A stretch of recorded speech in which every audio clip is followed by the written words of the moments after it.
Hey everyone, welcome back to the channel. Tonight, just like always, I'll be reading some Reddit stories for you to listen to in the background.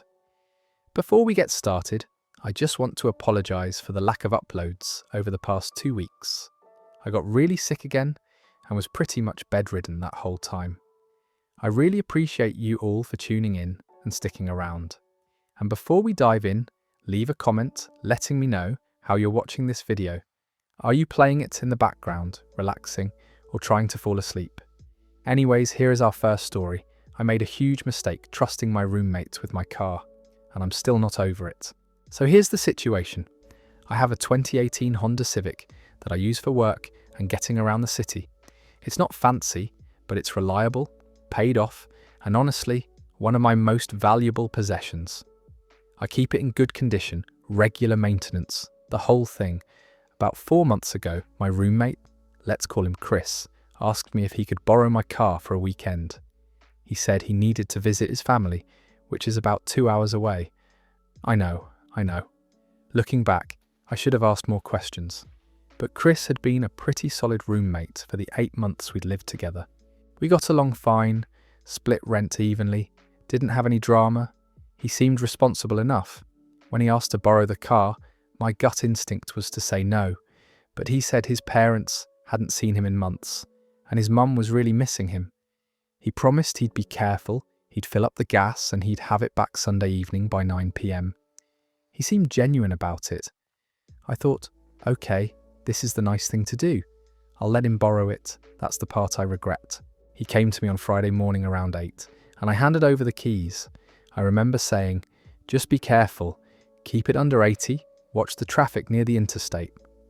He laughed it off and said, dude, I'm not an idiot. And then he left. I went to work that day feeling fine about the decision. Helpful roommate energy.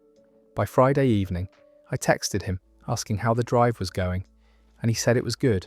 He was already at his parents' place. Everything was fine. Great. I felt comfortable.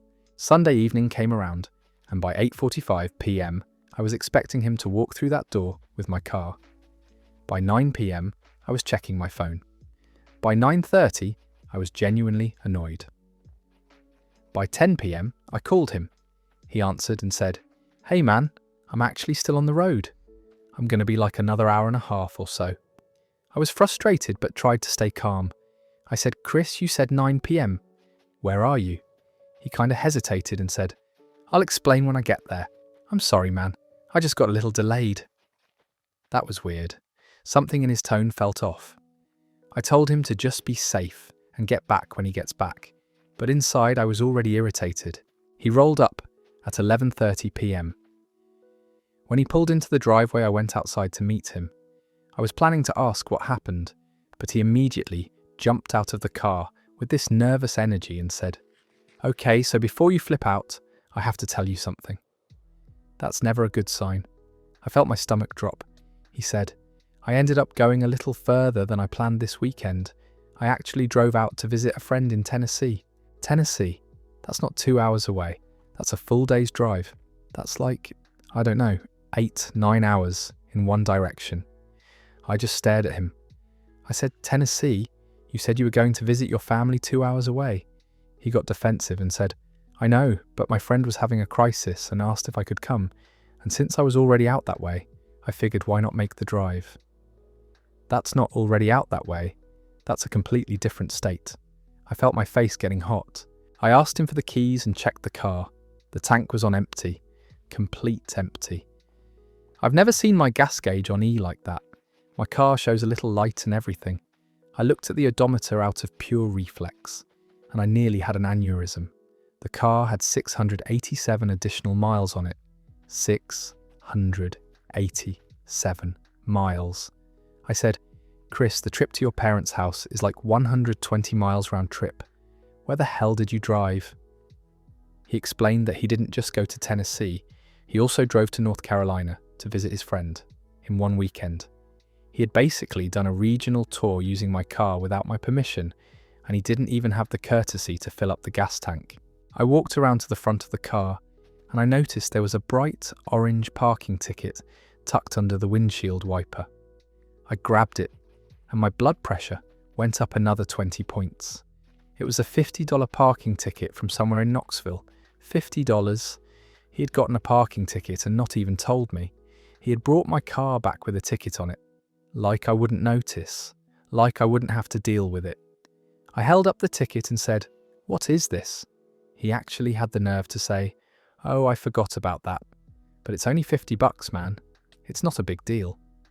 Not a big deal. Not a big deal. I felt something snap inside me. I said, "Chris, you took my car 3 states away without permission. You added nearly 700 miles to it. You didn't fill up the gas. And you left me with a parking ticket to deal with. This is absolutely a big deal. You lied to me about where you were going. I specifically asked you not to take it far, and you drove it to multiple states." He got all dismissive and said, "Okay, look, I'm sorry about the ticket and the mileage thing, but it's just gas. I'll give you money for the gas." Will give me money. Not I have will give, future tense, like it was some vague promise he'd definitely follow through on eventually. I told him he needed to give me money for the gas that night, plus the parking ticket, plus something for the wear and tear on my vehicle. Gas prices were high that week. We're talking at least $45 for a full tank to cover what he'd used. The parking ticket was $50. He said he only had $30 on him right now, and he'd pay me back the rest. I said, "I don't want a promise. I want the money now." He got upset and said I was being unreasonable, that it wasn't like he damaged the car or anything. It was just a weekend trip that extended a little bit. That's the thing that killed me. In his mind, he hadn't done anything wrong. He wasn't trying to manipulate the situation or gaslight me. He genuinely believed that taking my car on an unauthorized multi-state road trip was just a minor inconvenience that he could smooth over by eventually paying me back. He actually thought I should be fine with this. I told him to stay out of my way, and I went to bed furious. The next morning, I decided to talk to my other roommates about it, because I was genuinely trying to figure out if I was overreacting. Our third roommate, Kyle, was sympathetic. He said Chris had no right to do that, and that I should make him pay me back immediately. Our fourth roommate, Derek, actually took Chris's side a little bit. He said, "It's just gas though. Why are you making such a big deal about it?" Which to me was insane. That's not about the gas. That's about the fact that Chris deliberately lied about where he was taking my car. But now our apartment was divided. Chris kept acting like I was being this unreasonable jerk about a small mistake. He'd leave his $30 on my bed like that, somehow settled the debt, and he'd avoid me in the apartment. Derek would make little comments about how I should just let it go. Kyle stayed out of it eventually, because he didn't want to deal with the tension. And every single day, I'd look at my car and feel this simmering anger, because now I was going to need an oil change sooner. And tyres wear faster with that kind of mileage. And I didn't even know if there were any dings or damage. I hadn't noticed yet. 2 weeks later, he finally gave me another $70, acting like we were all good now. I never got the full 120 that I asked for, and I never got an actual apology. Just this sense that I was being difficult for expecting him to take responsibility for his actions. We lived together for another 4 months before I moved out, and I never let him borrow anything again. Not my Netflix password, not my food, nothing. He'd occasionally ask if we were cool, and I'd say we were fine, but we weren't fine. I had lost trust in him completely, and he genuinely didn't understand why I was still upset. In his mind, he'd paid me back, and that should have been the end of it. He couldn't grasp that what bothered me wasn't the money. It was that he had lied to my face, used my car however he wanted, and expected me to be okay with it. The worst part is, I don't think he's even learned anything from this. He probably tells the story to other people as this funny anecdote about his buddy who got mad because he borrowed the car. He probably doesn't see himself as someone who violated trust. He probably just sees himself as a guy who had a spontaneous weekend. And that's where this story ends. This guy's out here taking a 3-state joyride in someone else's car and acting like he did nothing wrong. The casual disrespect in that "it's just gas" comment is absolutely wild. You don't get to make major decisions with someone else's property and then act surprised when they hold you accountable. The fact that he never even fully paid back what he owed says everything you need to know about how much he actually cared. Alright, so this next one is about a co-worker who made a really stupid mistake by taking credit for everything and then got absolutely caught when the well ran dry. Let me tell you how this person ended up sabotaging their own career without even realizing it. So I've been working at this marketing agency for about 3 years now. I'm pretty good at what I do. I know my strengths, I produce solid work, and I actually care about the projects I'm on. When I started, I had this co-worker named Tom, who seemed cool enough at first. We got along fine, grabbed coffee sometimes, made jokes about the clients. He seemed like a normal guy. But after about 6 months, I started noticing something weird with how credit got distributed on our projects. See, I'd be working on campaign ideas, social media strategies, creative concepts for clients. And I'm not the type to keep everything to myself. I'd run ideas by Tom, ask for his input, collaborate, because that's what you do on a team, right? That's normal. But then in meetings, Tom would present these ideas as if they were his own. He wouldn't say, "Hey, we worked on this together," or "I got some input from him on this." He'd present them like he had come up with the entire thing on his own. The first time it happened, I thought it was a fluke. I mentioned something about a TikTok strategy to Tom over lunch one day, just bouncing ideas off him. The next morning, he's in the director meeting presenting it like it was his baby. I remember sitting there thinking, wait, am I losing my mind? Did he actually just present my idea? But our director seemed impressed, and Tom got this look on his face, like he was getting genuine credit, and I was just confused. I didn't want to be that person who calls someone out in a meeting. That feels petty, and I wasn't even sure if it was intentional at that point. But it happened again and again. I'd brainstorm with him, he'd take a piece of what we discussed, expand on it a tiny bit, and present it as his own concept. And the directors ate it up. They started seeing Tom as this creative powerhouse who had all these amazing ideas. Meanwhile, I'm doing just as much work, if not more, but I'm not the one in the meetings taking the booze. It's weird how your brain rationalizes these things. I remember thinking, okay, maybe this is just how it works. Maybe I'm supposed to be fine with contributing ideas and not getting recognition. Maybe that's just part of being collaborative. But deep down, I knew it wasn't right. I knew I was getting used. About a year into this dynamic, I was frustrated. Like, really frustrated. Every time I helped Tom with something, I was essentially giving away my credit. He had started getting bigger projects because the directors thought he was this idea machine. And I was stuck on smaller stuff because they didn't realize I was the one behind half of his original concepts. I remember talking to my friend about it one night, and she asked me, "Why are you still helping him?" And I just stared at her because the answer was so simple, and I hadn't actually thought about it. Why was I? Out of habit? Out of some misplaced sense of loyalty? Because I didn't want to be rude? That's when I made the decision. I was done. No more brainstorming sessions with Tom. No more running ideas by him. No more collaboration. If he needed help, he could figure it out himself. I know that sounds harsh, but I was tired of being taken advantage of. So I stopped. Cold turkey. He'd come by my desk and be like, "Hey, what do you think about this approach?" And I'd just say, "Looks good," and go back to my work. No engagement, no ideas, no help. I kept things professional and polite, but the actual collaboration ended. And here's where it got interesting. Because Tom didn't have me feeding him ideas anymore, his well ran dry pretty fast. Within a few weeks, the quality of his work started declining. He was presenting ideas that were half-baked, uninspired. You could tell he was struggling. But the really wild part was what happened to me. I was working on my own projects, my own ideas, and I was crushing it.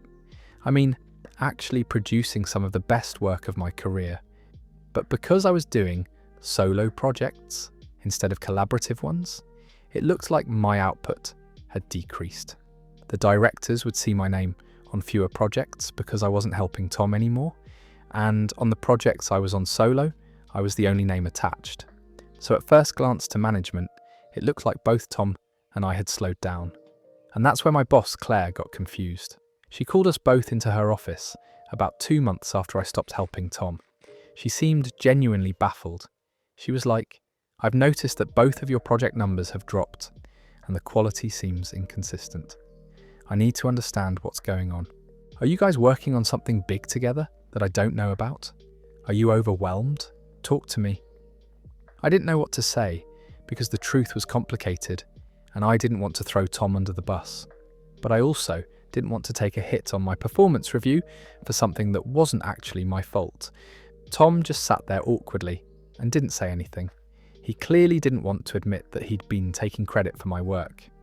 And now that I'd cut him off, he had nothing. Claire is a fair person, but she wasn't going to let this slide. She asked me directly, "Can you walk me through what you've been working on?" So I did. I listed out my solo projects, the concepts I'd developed, the campaigns I'd managed from start to finish. And as I was talking, you could see the realization dawning on her face. She was connecting dots.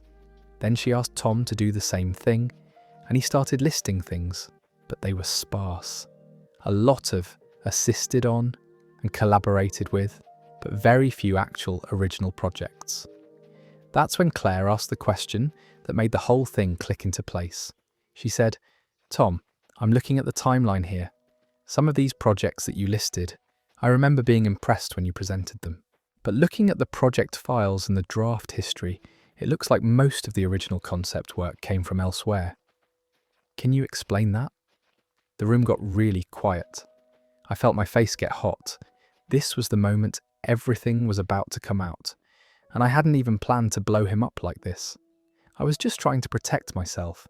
Tom tried to play it off. He was like, "Oh well, we collaborated on a lot of stuff. It's hard to remember who came up with what when you're working as a team." But Claire wasn't buying it. She pulled up a few specific projects and literally showed the file creation dates and the edit histories. Tom's name wasn't on any of the initial concept documents. My name was on most of them. And then Claire asked me the thing I didn't want to answer. "Did Tom present your ideas as his own?" I could feel Tom staring at me, waiting to see if I was going to throw him under the bus. And I was stuck. Because if I said yes, I was going to sound bitter and petty. But if I said no, I was lying. And Claire could clearly see the evidence anyway. I just said, "I collaborated with Tom on a lot of ideas early on. But I noticed that when we presented, he didn't always clarify my contribution. I didn't want to make it a big deal, so I stopped collaborating on projects with him and started working on my own stuff instead." Claire's expression changed. She looked disappointed, but not in me. She looked at Tom and said, "We're going to need to have a separate conversation about this." And then to me, she said, "I appreciate you being honest. I can see from the file records that you've been doing solid work. Your individual projects have been strong, but next time something like this happens, you need to speak up about it in the moment. This isn't something you should handle by just withdrawing cooperation." She was right. She was completely right. The problem was that by handling it the way I did, I'd inadvertently made myself look like my output had decreased when it actually hadn't. And I'd made my boss confused about the whole department's performance. Tom got talked to about not taking credit for collaborative work, and there were some consequences for him. But the whole situation left a bad taste in my mouth. The ironic part is that Tom didn't get fired or anything dramatic. He was put on a performance improvement plan, and he actually started doing legitimate work after that. And I got recognised for my actual contributions once Claire understood what was happening. But it took me basically nuking the collaboration to make the truth visible, and I felt guilty about it for longer than I probably should have. The whole thing taught me that sometimes, when someone is taking advantage of you, you can't just quietly remove yourself from the situation and expect everything to sort itself out. You have to actually speak up. You have to say something in the moment. Because silence just protects the person who's wronging you, and it makes you look bad in the process. I learnt that the hard way, and that's the end of that story. So Tom basically had the perfect gig going. Someone feeding him ideas, him getting all the credit, and nobody the wiser, until his free idea source dried up. And instead of just admitting he'd been a leech, he tried to play it off like collaboration equals shared credit, which it doesn't. The wildest part is that the OP got punished for it too, just in a different way, because suddenly their project count looked low when they were actually doing better work solo. Everyone lost in this situation except Tom, who at least got a wake-up call about actually having to earn his paycheck. Alright, so this next one is genuinely unsettling because it's not about someone being selfish or lazy. This is about someone deliberately manipulating their partner under the guise of testing their relationship. And honestly, reading through this, I couldn't stop thinking about how calculated the whole thing was. Let's get into it. My girlfriend has been creating fake arguments to test how I'd respond to them, and I only found out when I discovered her spreadsheet ranking my performance. I'm 27, my girlfriend is 26, and we've been together for about 3 years. We moved in together about a year ago, and for the most part, things have been really good. We get along, we have fun together, and we've talked seriously about a future. Or at least, I thought we were on the same page about all that. But over the past few months, something started feeling off. Not in a way I could immediately put my finger on, but in a way that made me feel like I was constantly being tested. We'd get into these specific arguments that seemed to come out of nowhere, and they'd follow this weird pattern. She'd bring up something that bothered her, we'd have a conversation about it, and then it would just disappear, never brought up again, never actually resolved. Just gone until another random issue would pop up. At first, I thought maybe these were just normal relationship things. Maybe couples are supposed to go through random arguments and patches. But it started happening more frequently, and each one felt so specific, so methodically constructed, that I found myself mentally exhausted after them. I remember one Tuesday night, she came home from work and immediately brought up something she'd apparently been thinking about all day. She said I didn't show her enough physical affection compared to her previous relationships. She said I barely hugged her in the mornings before work, and that a real partner would make an effort to be more tactile. I was confused because I thought we had pretty good physical affection, but I apologised and said I'd be more mindful about it. Then it was never mentioned again. A week later, she brought up that I didn't include her in my friend group enough, that I was excluding her from bonding time, and that I probably didn't actually want her around my friends. I explained that she was invited to everything, and that I genuinely loved when she hung out with us. But again, the whole thing just vanished after that conversation. Then came the one about how I never asked her about her day, never showed genuine interest in her work life. Then it was about how I spent too much time on my phone. Then it was about how I didn't plan dates and expected her to always be the one setting things up. Then it was about how I was emotionally unavailable whenever she tried to have deep conversations. Each one of these arguments felt so weirdly specific and constructed. They weren't really about things that had happened. They were more like hypothetical criticisms, like she was testing to see how I'd defend myself against charges that weren't actually based on reality. I'd find myself getting defensive, trying to prove I wasn't the person she was describing, only to have the whole thing drop within days. It was mentally draining. I started keeping track of them in my head, wondering if I was actually doing something wrong, or if I was just losing my mind. I mentioned it to a couple of my friends and they said it seemed weird too, but I didn't know what to do about it. I couldn't exactly call my girlfriend out for having arguments with me, right? That would sound insane. So I just tried to be more aware of the criticisms and adjust my behaviour, even though none of them seemed to stick or actually matter. About 3 weeks ago, I was looking for a charger in her desk drawer.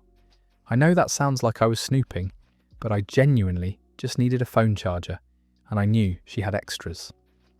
When I opened the drawer, I found this notebook wedged in the back. At first I thought it was just a normal journal, so I almost put it back without looking. But then I noticed it had this organised system with dates and notes, so I opened it up. And that's when I found the spreadsheet, not in the notebook but on her laptop, which was sitting right there on the desk. She'd left it open, which I think is actually the only reason I even saw it.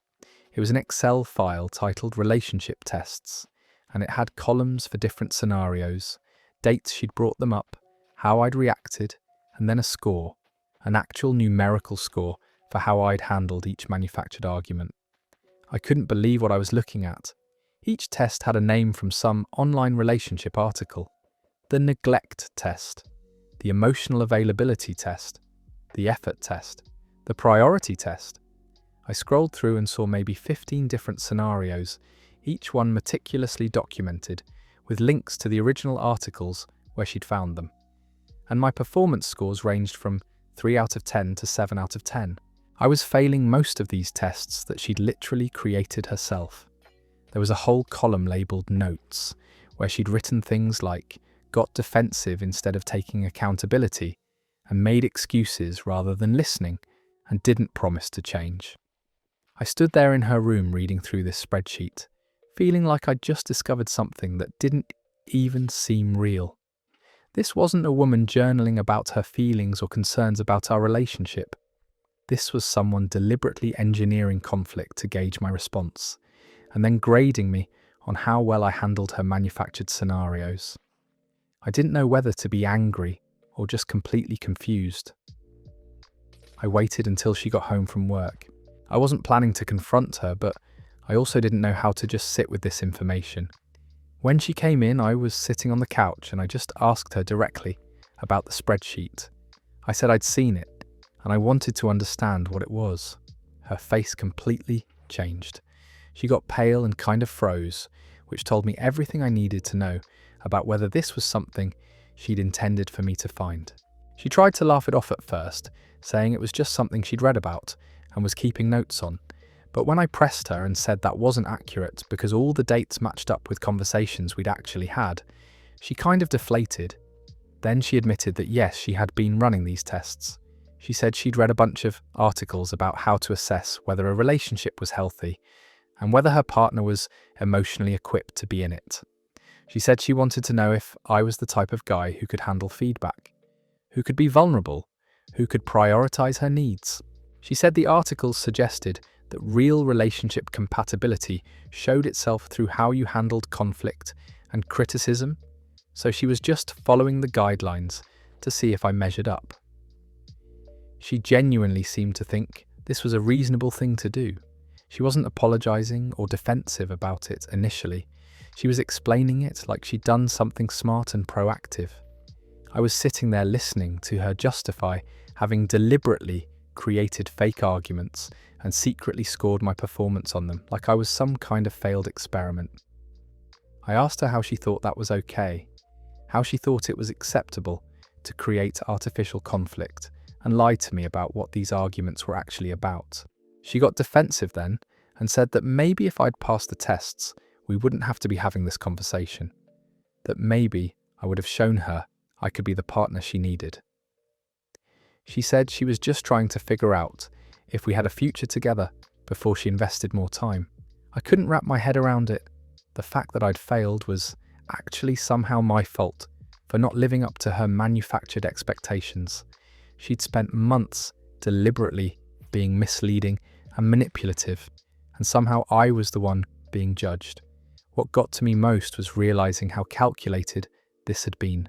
She hadn't done this impulsively or because she was upset about something specific. She'd gone to the effort of finding multiple articles, creating a system to track her fake arguments, assigning numerical scores, and then continuing to do it over and over again while looking me in the eye and pretending these were real concerns. That's not venting frustration. That's not even a misguided attempt to improve the relationship. That's deliberate deception. We tried to talk about it after that night, but it didn't go anywhere productive. She kept defending it as something reasonable and kept bringing the focus back to how I'd performed poorly on the tests. She didn't seem to understand why I was upset about the dishonesty itself. I've been trying to process what this means for us. We've been together 3 years, and I thought I knew this person, but now I'm questioning everything. How many times did I adjust my behavior based on something she deliberately created? How many times Did I feel bad about myself for failing her secret tests? How much of the past few months has actually been real versus part of this experiment she was running? I don't know if we can move past this, and I'm not even sure I want to try anymore. And that's the end of that story. Okay, so let me get this straight. She didn't just bring up concerns she had or try to work through relationship issues. She created a whole system to deliberately manipulate her partner, kept score, and then got upset that he didn't pass her fake tests well enough. This isn't someone being a bad communicator or making mistakes in a relationship. This is someone actively deceiving their partner under the pretense of protecting their own future. The wild part is that she genuinely seemed to think this was justified because she read about it online, like following some relationship advice article to the letter gave her permission to turn her boyfriend into an unwilling lab rat. Alright, so this one involves a friendship that got tested real quick over some money and some seriously questionable priorities. My best friend Tyler and I have known each other since high school. We've always had each other's backs through pretty much everything. When we both moved to the city together about 3 years ago, we were basically navigating adult life as a team. We didn't live together, but we were close enough that we saw each other all the time and just kind of knew everything that was happening in each other's lives. About a year ago, Tyler had been going through some rough financial stuff. He got laid off from his job unexpectedly and was struggling to find something new. For like 3 months, he was really stressed about it. I'd check in with him constantly. We'd grab coffee. He'd vent about his job search, and I'd try to be supportive the way friends do. Eventually, he did land a new job, which was great, but apparently he was still dealing with some money issues from that gap in employment. So one Tuesday in March, I get a text from him saying, "We need to talk." Not like a casual conversation, but asking if he could come over to my apartment. Those texts always make you nervous because you don't know what's coming. When he showed up, he looked genuinely stressed. He sat down on my couch and just said, "I need to ask you something, and I hate asking this, but I'm in a really bad spot right now." He explained that his landlord was threatening eviction if he didn't pay his rent by the end of the week. Apparently, he'd fallen behind because of some unexpected medical bills on top of the money he still owed from being unemployed. He needed $1,700 to make the payment, or he was going to lose his apartment. He said he was looking into payment plans and trying to get money from his parents, but they couldn't help him on such short notice. He was pretty desperate. I could see it in his face. He looked embarrassed and ashamed about even having to ask me. I didn't even hesitate. Tyler's my brother from another mother, you know. If he was about to be evicted, that's not something I'm just going to ignore. I told him I could help him out. I had some savings that I'd been building up for a down payment on a car eventually. And yeah, it was going to cut into my emergency fund pretty significantly. But he was more important than that money sitting in an account. He was so relieved. He actually got a little emotional about it. Kept saying he'd pay me back as soon as he could, and that he'd never forget me helping him out like that. He kept saying, "I promise I'll get you back this money as soon as I'm able. This is the last time I'll ever need to ask you for anything." I transferred him the money that same day. He kept asking me like 5 times if I was absolutely sure, and I kept telling him not to worry about it. The plan was that he'd pay me back within a few months once he got back on his feet financially. That seemed totally reasonable given the circumstances. I even told him, "Don't worry about the timeline, just take care of your housing and we'll figure out the rest." I wanted him to know I wasn't stressed about it. That weekend, I'm just scrolling through Instagram, doing my usual mindless social media thing, and I see a story from Tyler. Not just one story, like a whole collection of stories, and they're all from a music festival. Not just any music festival either. He's at Dreamstate, which is this massive electronic music festival that's known for being super expensive. I'm looking at these photos and I'm seeing him with a wristband that costs at least $300. Then there are photos of him at merchandise stands with like 5 different festival t-shirts and hats. There's a picture of him with expensive cocktails that cost like $20 each. There's one where he's holding up some limited edition festival gear that probably cost more than $100. He's clearly having the time of his life, smiling in every single shot, making peace signs at the camera, dancing with friends. My stomach just dropped. I felt this weird mix of angry and sick at the same time. This was the same weekend he got the rent money from me, the same money that was supposedly going to his landlord to prevent an eviction. There's no way he could have gone to a festival and paid his rent with $1,700. The math just doesn't work out. I immediately texted him like, "Hey, are you at Dream State right now?" And he didn't respond for like an hour. When he finally did, he just said, yeah, he was there with some friends from work, and that it was last minute, but someone had extra tickets. I called him. I needed to actually talk to him about this because I just needed clarity on what was happening. When he answered, I didn't even say hi. I just said, "Tyler, didn't you just tell me you needed $1,700 for rent, or you were getting evicted?" There was this long pause, and then he said, "Yeah, but like, I thought about it and I realized I needed to do something for myself.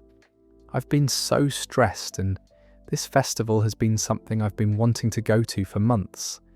I figured I needed to prioritize my mental health a little bit." Maggie, I literally couldn't believe what I was hearing. He prioritized a music festival over literally not being homeless. I said, "So where's the rent money coming from then?" And he said, "Oh, I talked to my landlord and extended the deadline by 2 weeks. He was cool with it." Wait, so he could have asked his landlord for an extension, but instead he called me in a panic? I felt like I was losing my mind. I asked him, "Did you pay your landlord anything at all, or did you just use my money for the festival?" "I paid him like $500, he said. "So out of the $1,700 I gave him, he used $500 for rent, and the rest went toward a festival trip. My money. The money I moved from my own savings to help prevent an eviction." I told him I needed him to understand how messed up this was. I said I gave him that money because he was my friend, and I thought he was in actual crisis. If he had just asked me if I wanted to fund his festival trip, I would have said no, or we could have talked about it like adults. But he lied to me by omission. He made it sound like this was a life or death situation, when really, he just wanted to go have fun. His response was honestly infuriating. He said I was being controlling and guilt-tripping him. He said that yes, he understood I gave him the money, but that he's an adult and can choose how to spend his money.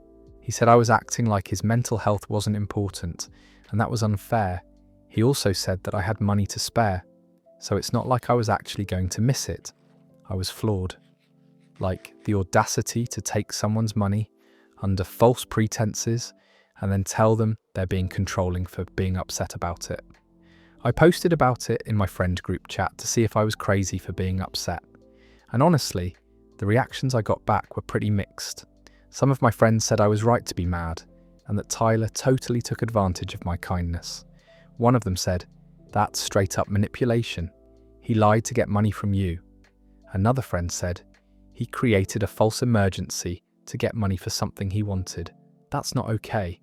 That felt validating, but other people said like, "Well, he did say he'd pay you back. That's what loans are for." And someone else said, maybe he just needed a mental health break and didn't know how else to ask for it.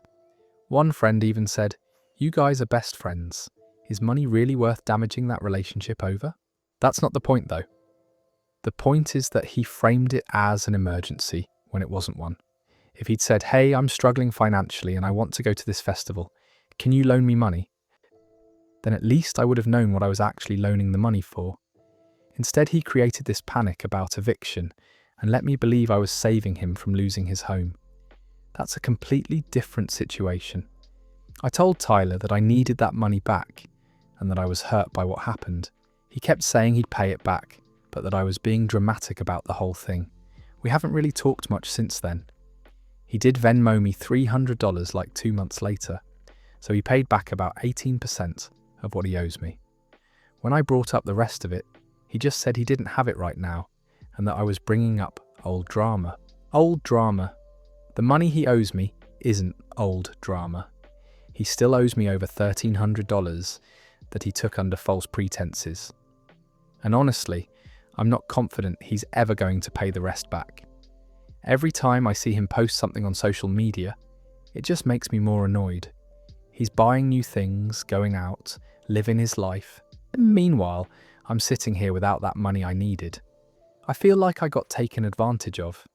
And the worst part is that he doesn't even seem to understand why what he did was wrong.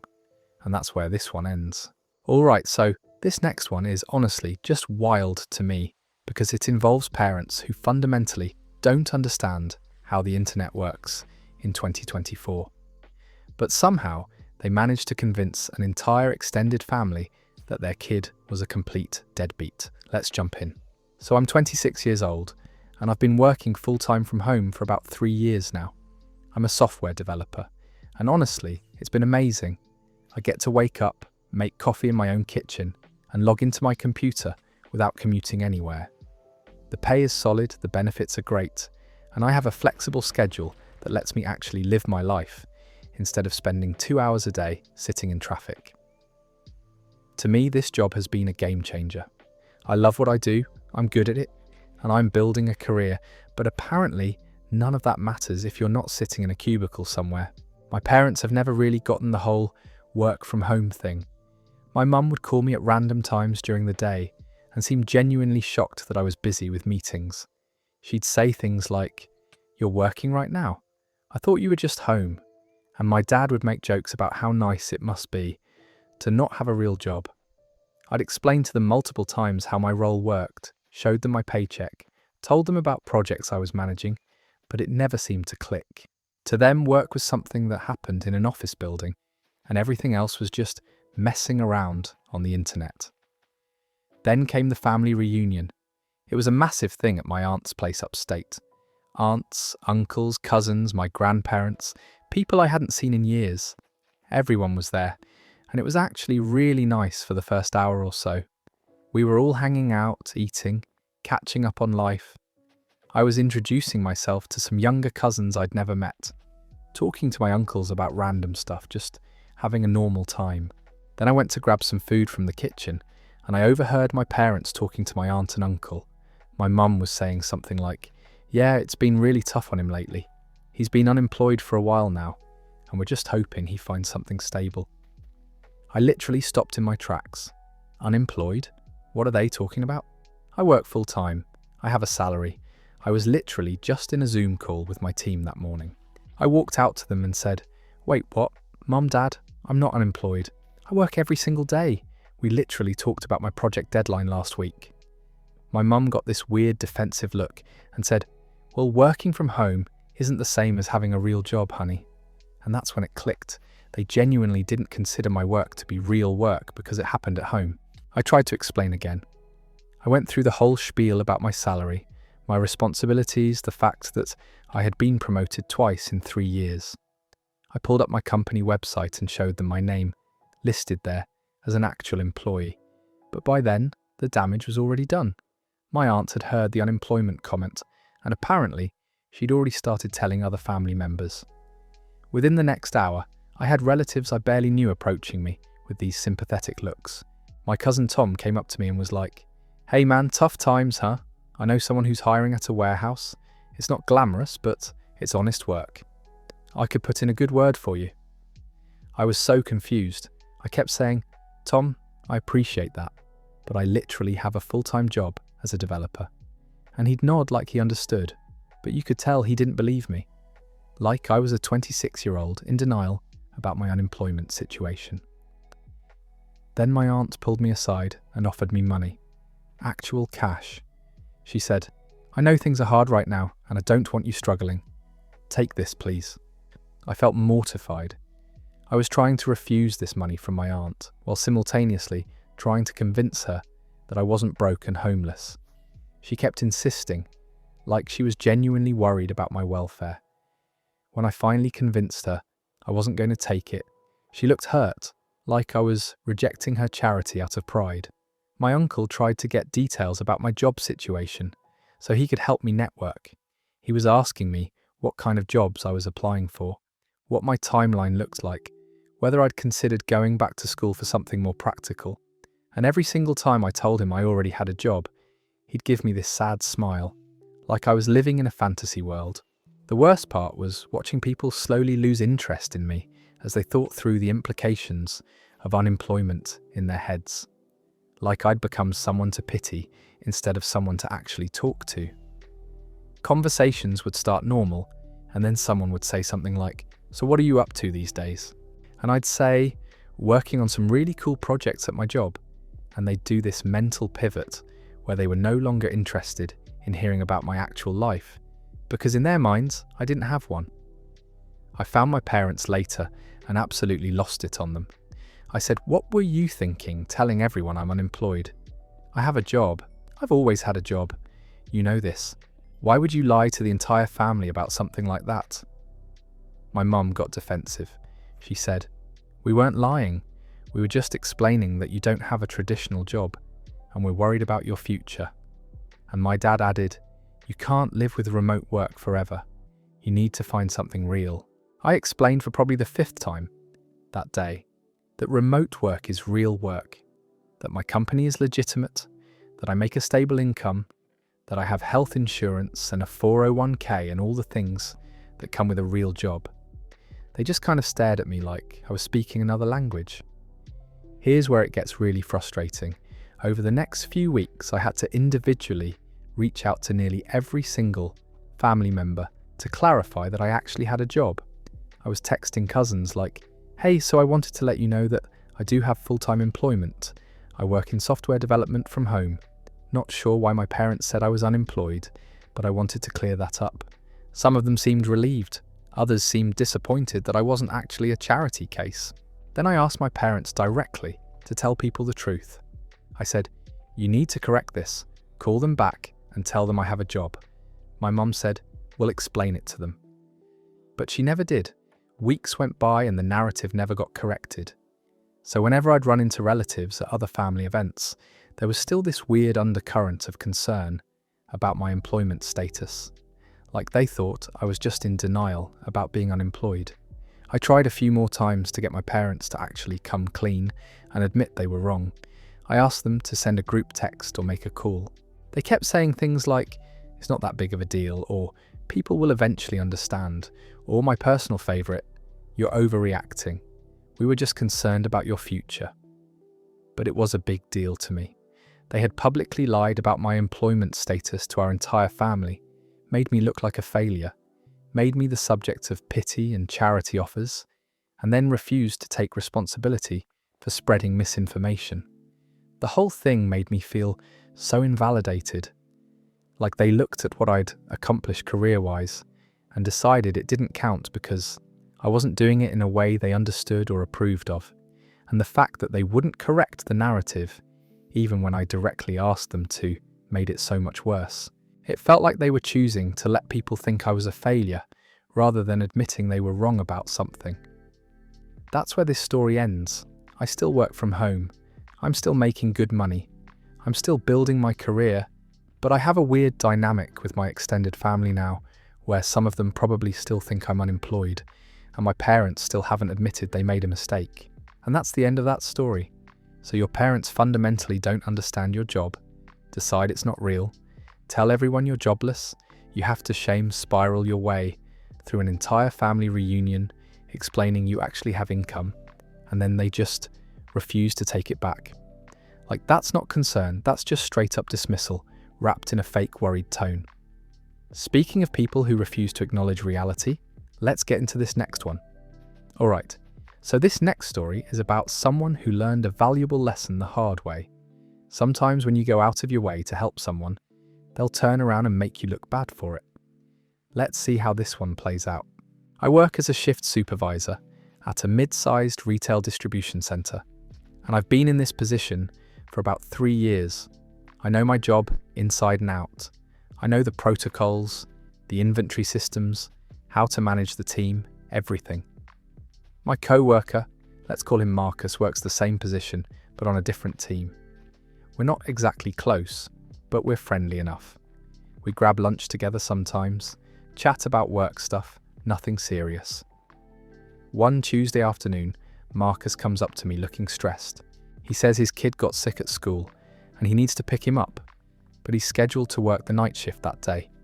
He asks if I can cover for him. Just swap shifts, so he can handle the emergency with his family.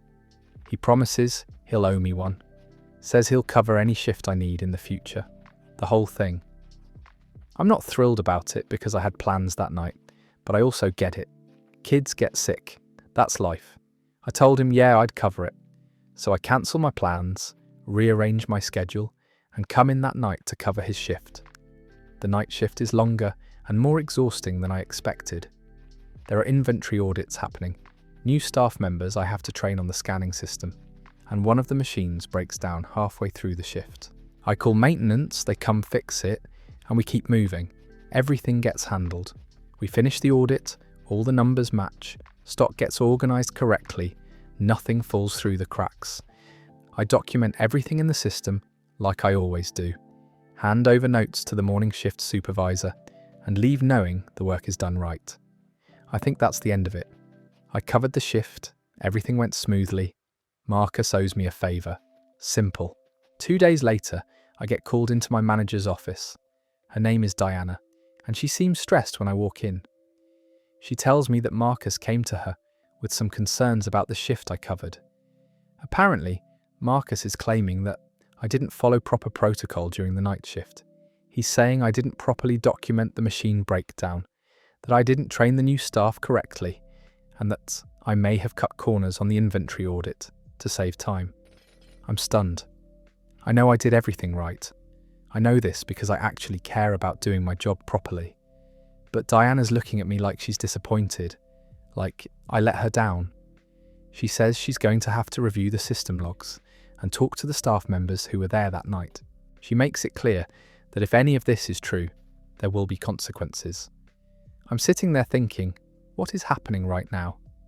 I covered a shift as a personal favour. I didn't have to do it.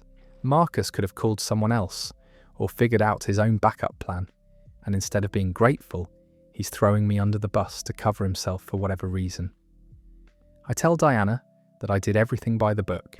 I ask her specifically what she thinks I did wrong, and she can't give me concrete examples. She just keeps saying that Marcus expressed concerns, and she has to take them seriously. I offer to walk through the system logs with her right then to show her everything I documented, but she says she'll handle it and dismisses me. Over the next week, I'm stressed. I'm worried about my job, my reputation. I keep thinking about what I might have missed, even though I know I didn't miss anything. The not knowing is the worst part. Then Diana calls me back in. This time, she has the system logs open on her computer. She's also spoken to 2 of the staff members who worked that night. Here's the thing that makes me want to throw something. The logs show that I documented the machine breakdown at 11:47 p.m, included the maintenance ticket number, and noted the time it was fixed. The staff members confirmed that the training happened and that I was thorough with them. The inventory audit numbers were correct. Everything matched. Everything lined up. Diana actually looks a little embarrassed now. She says the logs don't support any of Marcus's claims. She says she spoke to the people there, and they all said I was professional and did the work correctly. She apologises for bringing me in, says Marcus must have been mistaken or misremembered things. Apologises, that's it. But here's the thing that really got under my skin. She doesn't seem to want to talk about why Marcus would make false accusations in the first place.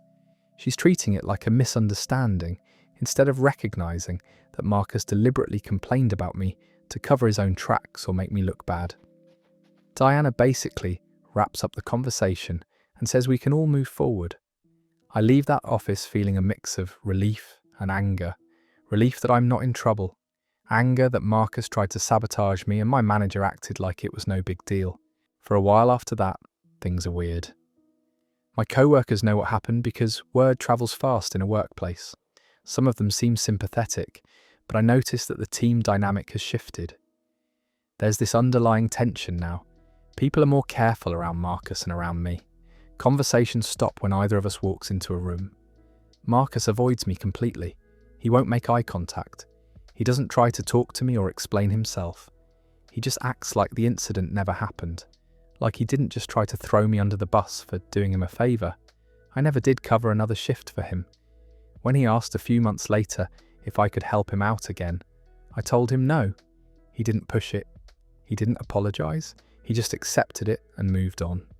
The worst part is that I've become more cynical about helping people at work. This situation taught me that doing a favor doesn't guarantee goodwill. It taught me that people will protect themselves first, even if it means making someone else look bad. And it taught me that management might back you up once they see the facts, but they won't always address the actual problem, which is the person who created the situation in the first place. I still do my job well. I still help people when I can, but I'm more careful about it now. I document everything. I make sure there are witnesses. Because I learned that your efforts and good faith don't actually mean anything if someone decides they'd rather stab you in the back. And that's where this one ends. I mean, what was Marcus even trying to accomplish here? He got caught in a lie immediately. He looked worse than if he'd just thanked this person for covering. Now he's that co-worker who complained about someone doing him a favour and his complaint got completely debunked. That's the kind of thing that actually tanks your reputation at work. And somehow the manager's response is basically to shrug and move on, like it was nothing. No wonder workplace trust is basically dead these days. So this next one is rough. Like, genuinely one of those stories that makes you feel sick to your stomach for the person involved. It's about finding out that the people you thought were your closest friends had been systematically ranking you behind everyone else. And not in a joking way. This is the kind of betrayal that changes how you see your entire friend group. So I had this core group of friends. We'd been hanging out since junior year of high school, and by the time we were in our mid-20s, we were basically inseparable. 4 guys, super tight. We'd do everything together. Road trips, nights out, game nights at someone's apartment. I genuinely believed these were my brothers, the kind of people you'd drop everything for. I'd lent money, listened to problems at 3 in the morning, drove to pick people up when their cars broke down. That's just what we did for each other. One random Tuesday night, I was sitting on my couch watching TV when my phone buzzed. It was a group chat notification. Nothing unusual about that. We had like 5 different group chats going at any time. But something weird happened. My phone glitched and the notification expanded to show a preview of the full message thread. And the name of the chat was visible. It said Real Talk. I didn't remember being in a chat called Real Talk, so I clicked on it, assuming maybe I'd somehow muted it or something. But when I opened it, I felt my blood go cold. The chat had been going on for months, and every single message was about ranking us. All 4 of us. They had categories: looks, sense of humour, intelligence, ambition, loyalty, success with women. They literally scored each other out of 10 in each category. I scrolled back to the beginning, my hands shaking. I needed to see when this started. It had been going on for 7 months. 7 months of my friends rating each other when they thought I wasn't paying attention. And as I scrolled through, reading message after message, I saw my name come up constantly, but never in a good way. One message from my friend Colin said, "Honestly, he's got to be the least attractive in our group. Like not in a mean way, but objectively." Another friend, Thomas, responded, "Yeah, dude, he's a solid 5 at best." I kept reading. For looks, they'd given me a 5. For humour, I was a 6. But then I got to ambition, and I saw a 4. And next to it, Thomas had written, "He's literally going nowhere with his life. I love him as a friend, but he's kind of just existing." I didn't go nowhere. I had a decent marketing job. I wasn't making a ton of money yet, but I was building my career. And I did talk about my goals constantly with these guys. I'd shared my plans with them countless times. The success with women category was worse. I got a 3, and the comments underneath were brutal. Colin wrote, "He just doesn't have it. He tries too hard, and girls pick up on that immediately." Another message from the 4th friend, Ryan, said, "I feel bad for him, honestly. He's going to be alone for a while." I wasn't struggling with dating that badly. I'd had a couple of relationships, I'd gone on dates, but apparently my best friends had been watching me fail and rating it like they were judges on a reality competition show. But the part that absolutely destroyed me was the loyalty section. I got a 3 out of 10, and Colin had written, "He's loyal in the sense that he shows up, but he's not someone you can really trust with deep stuff. He'll judge you." Then Thomas added, Plus, he bails sometimes when better plans come up. He acts like he's always there, but he's not really. That wasn't true. I had never bailed on these guys. I cancelled plans with other people for them all the time. And I'd never judged any of them. I'd listened to their worst moments without saying a word about it, and yet they'd decided I was disloyal. I felt sick, like physically sick. I had to get up and go to the bathroom. My hands were trembling as I scrolled back through more messages. There were screenshots of things I'd said, things I'd done, all being analysed and critiqued. One message thread had Colin and Thomas arguing about whether I was actually a good friend or just someone they felt obligated to hang out with because we'd known each other so long. "He's fine," Colin had written, "but if we met him today, would we actually be friends with him?" "I don't think so," Thomas agreed. "Yeah, he's like the friend you keep around because it's easier than cutting him off, you know?" I sat there for 2 hours just reading through the entire chat. I couldn't stop even though it was destroying me. Every time I thought I'd reached the end of the damage, there'd be another comment that would hit different. Another way they'd found me lacking. They rated each other too, so I read those parts trying to understand what they saw in each other that they didn't see in me. Colin and Thomas scored highest overall. They were consistently in the 7 to 8 range for most categories. Ryan was consistently rated higher than me as well, usually in the 6 to 7 range. And I watched the dynamic of how they talked about each other. When they talked about Colin or Thomas, even their criticisms sounded affectionate. "He's not great with money, but he makes us laugh constantly." Or, "He's not ambitious, but he makes everyone feel included." When they talked about me, there was no affection. It was just disappointment. The most recent messages were from the night before. Thomas had written, "You guys want to do something this weekend? Maybe not invite him?" And Colin responded, "Why? We always hang with him." Thomas said, "I don't know. I'm just tired of having to manage his energy, you know? I want to just chill without worrying about whether he's having fun." Then Ryan had written, "If he's that much of a burden, just tell him." But Colin said no, that it wasn't worth the drama, so they decided to keep pretending. Keep hanging out with me while secretly resenting me. Keep rating me like I was less than. Keep planning ways to exclude me. I didn't sleep that night. I just sat in the dark going through the chat again and again, as if reading it a 4th time would somehow change what I'd seen. As if the words would rearrange themselves into something less devastating. I spent the next day at work in a complete daze. I couldn't focus on anything. All I could think about was the fact that every time I'd hung out with these guys in the past 7 months, they'd been silently assessing me. Every laugh they'd forced, every time they'd said, "Yeah, man, let's hang," had been a lie. By that evening, I was spiraling. I kept looking at my phone. They were texting me about getting together on Saturday, like nothing was wrong, like they weren't currently rating me and questioning whether I was worth keeping around. I had to make a decision. Confront them or slowly fade out. The thought of confronting them made me feel sick with dread. How would that even go? What would I say? And what if they just got defensive? What if they made me feel crazy for being hurt? But the thought of pretending I didn't know, of continuing to hang out with them while they ranked me, felt impossible too. That Saturday, I didn't show up. I texted them that something came up at work. Colin asked if I could meet later. I said I wasn't sure. I needed time to think. Over the next few days, I actually started noticing things I'd probably overlooked before. The way they'd exchange glances sometimes when I said something. The way the conversation would occasionally die when I tried to contribute. The way they'd sometimes cut me off mid-story to talk about something else. Had always been like that, or was I just seeing it now that I knew they didn't really respect me?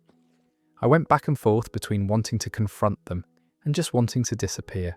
The truth was, I was humiliated. These were my closest friends, and they'd systematically catalogued all my perceived failures. The idea of having a conversation where they'd have to explain themselves felt like I'd be forcing them to put words to something they probably hoped I'd never discover. By the following week, I'd decided to just pull back gradually. I made excuses when they wanted to hang. I stopped initiating plans. I responded to texts with shorter messages. They seemed confused at first. Colin asked if everything was okay. I told him I was just busy with work. The thing is, the distance felt like a relief. Not a good relief, more like the relief of not having to pretend anymore, not having to show up with enthusiasm when I knew they were secretly disappointed in me.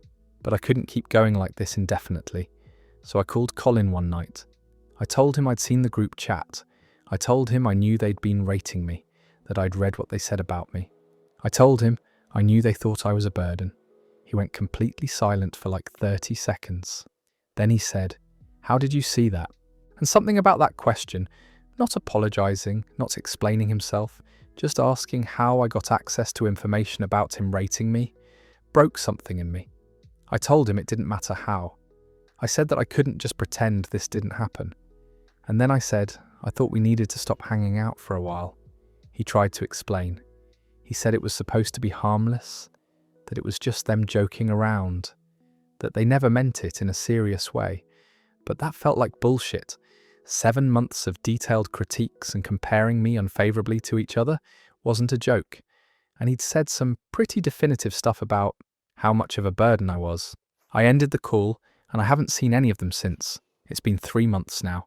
Colin texted me a few times, asking if we could meet up and talk about it. I haven't responded. Thomas and Ryan have basically disappeared from my life too.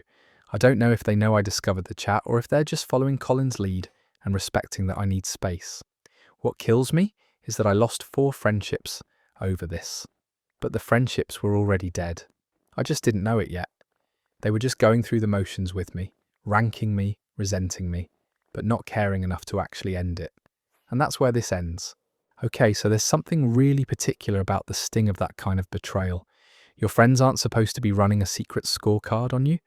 They're supposed to be the people who just like you, flaws and all. And to find out they've been doing the opposite, that they've been meticulously documenting everything you're not good at while your back was turned, is legitimately soul-crushing. The fact that he just quietly faded instead of going nuclear on them says everything about how deeply this broke his trust. All right, so this next one is absolutely ridiculous, and it's one of those situations where you wonder how something so simple gets so complicated.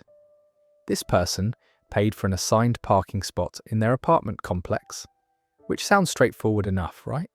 But sometimes the simplest things turn into full-blown wars. Let's get into it. So I live in an apartment complex that has assigned parking spots. When I signed my lease, I was assigned spot 47, and like any normal person, I paid the monthly fee for this assigned spot. It's a small thing, but in a city where parking is basically impossible to find, having a guaranteed spot is actually kind of a big deal.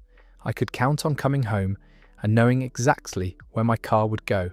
It's reliable, it's convenient, and I was paying for that privilege every single month. About 3 months into living there, I came home from work and noticed a silver Honda Civic parked in my spot. I figured it was a guest or something temporary, so I parked in a visitor spot and didn't think much of it. But the next day, same silver Honda was there, and the day after that. I started keeping mental notes, and it became pretty obvious that this wasn't random. This car was in my spot almost every single day. I still didn't know who it belonged to, so I did what I thought was the reasonable thing, and went to the management office. I explained that my assigned spot was being consistently occupied by another vehicle, and I asked if they could look into it. The guy at the desk, Michael, seemed sympathetic enough. He took down my spot number and said he'd check the parking registry and figure out which unit the Honda belonged to. I felt relieved. This would be solved quickly, I thought. Management would talk to whoever owned the car, remind them of their assigned spot, and problem solved. But here's where things started to get weird. A week went by, and nothing happened. My spot was still being taken up by the silver Honda. I went back to the office, and this time Michael seemed less sympathetic. He told me that they'd looked into it and found that the car belonged to someone in Unit 312, but when they checked their lease, that unit only had one assigned spot, which was different from mine. Michael said they'd sent a notice to that unit, but he couldn't guarantee they'd follow up if the person didn't comply. He suggested that maybe I could work it out with them directly, neighbour to neighbour. I was already frustrated at this point. I'm paying for my spot. They're not paying for mine. Why is this my problem to solve? But fine. I decided I'd be the adult in the situation and go knock on the door of Unit 312. I wanted to approach this calmly and not be accusatory. When a woman in her 40s answered the door, I introduced myself and explained that I'd noticed her silver Honda had been parked in my assigned spot fairly regularly, and I was wondering if maybe there was some confusion about which spot belonged to which unit. I kept my tone friendly and non-confrontational. I even told her I understood that parking can be confusing in a complex this size. She looked at me like I'd just accused her of a felony. She got defensive immediately and said that the spot was basically a free-for-all in the complex and that she parked wherever was convenient. She told me that there's plenty of spots available and that I was being unreasonable by acting like my specific spot was sacred. She literally said, "It's just a parking spot. Why are you being so territorial about it?" I tried to explain that I was paying specifically for that spot, that it was assigned to me, and that she had her own spot, but she just waved me off and told me that she wasn't going to change her behaviour just because I had a problem with it. I went back to management. This time, I was more firm. I said that I had attempted to work it out with the neighbour directly, but she was unwilling to stop parking in my spot, and I expected management to enforce the parking assignments that residents were paying for. Michael told me that they don't like to get involved in neighbour disputes, and that they prefer residents to handle these things amongst themselves. He also said that the complex has limited resources and that they can't be out there monitoring parking 24/7. He basically told me that I needed to be more flexible and that not every spot was going to be perfectly enforced. I was stunned. I'm literally paying for this. My lease says I have spot 47. How is this not their responsibility? Over the next couple of weeks, the situation didn't improve. The woman in Unit 312 continued parking in my spot almost every day. I was spending time most evenings parking in visitor spots, or even further away in overflow parking. It was eating up my time, it was frustrating me constantly, and management was making it clear they weren't going to help. I felt like I was being punished for paying for something that wasn't actually being guaranteed to me. Then one evening, I got an idea. It wasn't my best moment, but I was beyond frustrated at this point. I went down to my spot at around 6 p.m. and saw her Honda sitting there like it owned the place. I had printed out my lease agreement with the parking spot clearly listed. I had also printed out several photos I'd taken over the past 2 weeks, showing her car in my spot on different dates and times. I left a note on her windshield that was polite but firm. I said something like, "Hi, I've noticed that you've been parking in spot 47, which is my assigned spot per my lease. I've tried to resolve this directly with you and with management, and I'm not sure why this continues. I'm attaching proof of my assignment and a timeline of when I found your car in my spot. I'm going to escalate this to management with documentation if this continues." I actually thought that would do it, that maybe seeing the evidence and realising I was serious would make her actually respect the boundaries. Wrong again. The next day, not only was her car in my spot again, but I also got a call from Michael at the office. Apparently she had gone to management claiming that I was harassing her and that I had left a threatening note on her car. She said I was being aggressive and that she felt unsafe. Michael actually had the nerve to tell me that management had received a complaint about my behaviour and that I needed to be more respectful to other residents. At that point, I completely lost it. I went back to the office and demanded to speak to someone higher up than Michael. I told them that I was paying for a service I wasn't receiving, that management wasn't enforcing their own parking policy, and that when I tried to handle it respectfully on my own, I was being told I was the problem. I said I wanted either a refund for the months I wasn't able to use my assigned spot, or I wanted to see actual enforcement of the parking assignments. They eventually escalated it to the complex manager, who actually took me seriously. She apologised for Michael's lack of follow-up and said they would implement a warning system where they'd place notices on cars parked in assigned spots that don't belong to them. If the violation continued after 3 notices, they would tow the vehicle at the owner's expense. Guess what happened next? The woman in Unit 312 started actually using her own assigned spot. Within a week of that new policy being implemented, her Honda disappeared from my spot entirely. She suddenly had no problem finding her actual assigned spot. It was like magic. Management had enforced the rules that they should have enforced from the beginning, and the problem was solved instantly. But here's what really got me about the whole situation. I shouldn't have had to fight this hard. I shouldn't have had to go back multiple times, document everything, escalate the issue beyond the first manager, and threaten refunds just to get what I was already paying for. The woman was comfortable being entitled and disrespecting boundaries because management wasn't backing up their own policies. And when I tried to handle it myself, I was treated like the unreasonable one. And that's where this ends. Honestly, the fact that management told you to be flexible about your assigned spot that you're literally paying for every month is absolutely wild. Like, what was the point of even charging people if they're not going to enforce it? And this woman really looked you in the eye and told you that you were being territorial about your own assigned property. The audacity is insane. But hey, at least the escalation actually worked in the end, which is more than you can say for a lot of these situations. Alright, so this next one involves workplace betrayal of a different kind. And honestly, it's the kind of thing that makes you question whether you can trust anyone in a professional setting. This person trusted their co-worker completely, and it cost them more than they expected. Let's get into it. I work at a mid-sized marketing agency, and about 8 months ago, I was assigned to work closely with a co-worker on client strategy and campaign ideas. Let's call him Derek. Derek had been there about a year longer than me, so I figured he knew the ropes better. I was eager to learn and prove myself, so whenever we'd have our one-on-one meetings to brainstorm ideas, I'd always come prepared with notes and suggestions. I genuinely enjoyed the creative process, and I thought Derek did too. We'd sit in his office or sometimes grab coffee, and I'd throw out ideas, ask questions, refine concepts he'd mentioned, and we'd build on each other's thoughts. Or at least, I thought we were. The first time I realised something was off, I was sitting in a client meeting with Derek, our boss Marcus, and a few other senior managers. We were discussing a new strategy for one of our biggest accounts, and Derek was presenting the quarterly plan. I'm listening along, taking notes, when he starts talking about this campaign angle that I remembered suggesting pretty specifically just 2 days earlier. I had brought it up in our one-on-one, actually pulled up examples on my laptop, showed him reference materials from other brands, everything.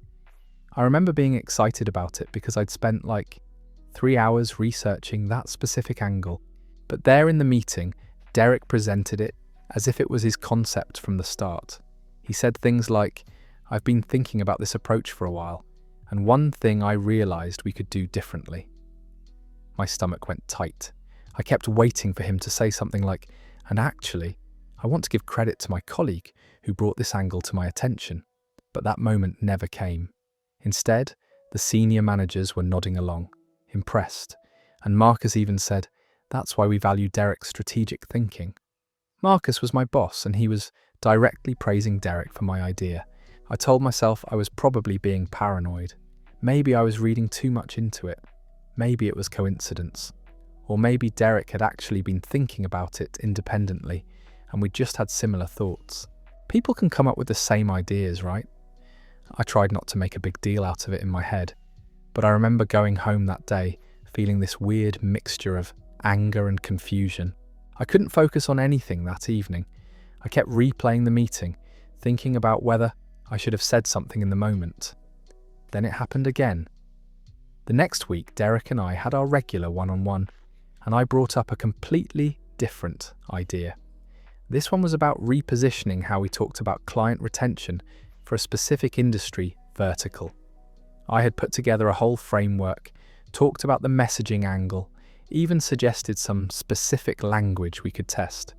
Derek listened intently, asked me some good follow-up questions, and seemed genuinely interested. He even said, "Yeah, I think this could really work. Let me think about this more, and we can revisit it." 2 weeks later, we're in another all-hands meeting with the department, and Derek casually mentions a new framework he's been developing for client retention conversations. He walks through the exact same approach I'd shared, using some of the same language, with that same vague introduction of, "I've been thinking," or "I came up with this approach," except he didn't. I came up with it, and he was getting credit for it in front of the entire team. This time, I felt it differently. It wasn't just confusion anymore, it was actual anger, and I started paying attention to the pattern. Over the next few weeks, I realised that basically every solid idea that came up in our one-on-ones, Derek would eventually present somewhere else. Sometimes it was in a team meeting. Sometimes it was directly to a client. Sometimes he'd pitch it to Marcus privately, and then Marcus would mention it to me as if it was Derek's original thought. But it was always my idea first, always. I started documenting it, which sounds paranoid, but I needed to prove to myself this was actually happening, and not just my imagination. I'd write down the date of our one-on-one, what I'd suggested, and then when and where Derek presented it. By month 3, I had a list of 12 different ideas that Derek had claimed as his own. 12. And I was watching my own contributions become invisible, while Derek was building a reputation as this brilliant strategic thinker within the agency. The worst part was realizing how other people perceived me versus him. I'd be in meetings where someone would bring up a campaign concept, and the other team members would go, "Oh, that's a Derek kind of idea," because they'd heard him present so many polished strategies. But when I'd suggest something, people would listen politely, and then Derek would refine it or build on it, and suddenly it was his idea that everyone got excited about. I was becoming the person who did the thinking, and he was becoming the person who got the credit. I started to panic about what this meant for my career. This was going to affect reviews, promotions, and how senior management viewed me. Marcus thought Derek was the talented one, the strategic mind. He had no idea I was the one actually doing the thinking. And the more I realised this, the more I understood that staying silent was basically sabotaging myself professionally. I thought about confronting Derek directly. I'd be at home at night, running through conversations in my head, imagining how I'd call him out. "Hey Derek, I noticed you presented my idea about client retention as your own," or something like that. But every time I played it out, I got nervous. What if he denied it? What if he acted confused and said I was being territorial about ideas? What if he went to Marcus and made it seem like I was being difficult or not a team player?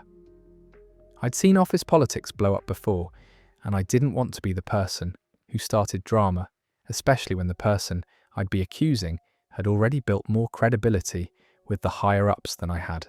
So I made a different choice. I decided to stop sharing my ideas with Derek altogether. No more one-on-ones where I spilled my thoughts. No more collaborative brainstorming. I started keeping my ideas to myself and only contributing them in larger team meetings or directly to clients or to Marcus. That way, there'd be no way for Derek to steal them and present them as his own later. For about 2 weeks, that plan seemed to work. Derek kept asking me to grab coffee or do our usual brainstorming session, and I kept making excuses. I said I was too busy, or I had back-to-back meetings, or I was focused on my own projects. He seemed a little confused but didn't push it, and I wasn't sharing ideas with him anymore, so he had nothing to take. But then something unexpected happened. About 3 weeks into my silence, I was in a team meeting, and I presented a new idea to the group. It was a solid concept about how we could restructure our reporting format to make client metrics more digestible and action-oriented. The room was quiet for a second, and then people started asking questions. But not in an impressed way. More in a "where did this come from? Is this fully thought through?" kind of way. And I realised that without Derek's polished presentation and his credibility backing up the idea, my suggestions seemed less developed, even though they were exactly as solid as they'd always been. Then the real problem started. Derek wasn't getting new ideas from me, so he didn't have anything to present, which meant in team meetings and with clients, the big ideas that were generating excitement weren't coming from him. And since Marcus and the senior team had gotten used to thinking of Derek as the idea guy, his sudden lack of contributions stood out. And because I was no longer sharing with him, the team thought maybe Derek was slowing down, or maybe I was pulling away, and that's why collaboration seemed weaker. The whole dynamic shifted. What I didn't expect was that it would make both of us look bad. The projects Derek was supposed to be leading started seeming less impressive because he didn't have fresh ideas feeding them. And when I presented ideas on my own, without Derek's usual refinement and positioning, they seemed less polished. Meanwhile, Marcus started mentioning that team output seemed to be declining. He couldn't quite put his finger on why, but the quality of work felt off. He even said something to Derek once about maintaining momentum, which I overheard, and Derek looked genuinely confused because he didn't understand why the ideas had suddenly dried up. I'd accomplished what I set out to do. I'd stopped Derek from stealing my ideas, but I'd also essentially tanked our productivity, and now my boss thought both Derek and I were underperforming. The irony was brutal. I'd been trying to protect myself, but instead, I'd made myself look worse in Marcus's eyes. Derek at least had a track record of success from all those ideas he'd stolen. I was just suddenly someone who seemed less capable. That's when I realised I'd made a mistake in how I'd handled it. Staying silent and then cutting off collaboration wasn't justice. It was just punishment that ended up hurting me more than him. And I realised I should have gone to Marcus directly from the beginning, documented the pattern, and addressed it head-on instead of playing these games. The worst part is knowing I still have to figure out how to fix this. Derek and I have to work together, and the team's output is suffering. And now, instead of being seen as the person with good ideas, I'm being seen as the person who withdrew their contribution and hurt the team. So I've basically lost on every front. I'm stuck between either confessing what I did and why I did it, which makes me look petty and calculating, or continuing this silent Cold War where everyone thinks we're both just not pulling our weight anymore. This situation has taught me a pretty harsh lesson about office politics. I learned that staying silent about theft, even intellectual theft, doesn't protect you. It just lets people take from you while you watch. But I also learned that silent retaliation doesn't work either. It just makes you look complicit in your own downfall.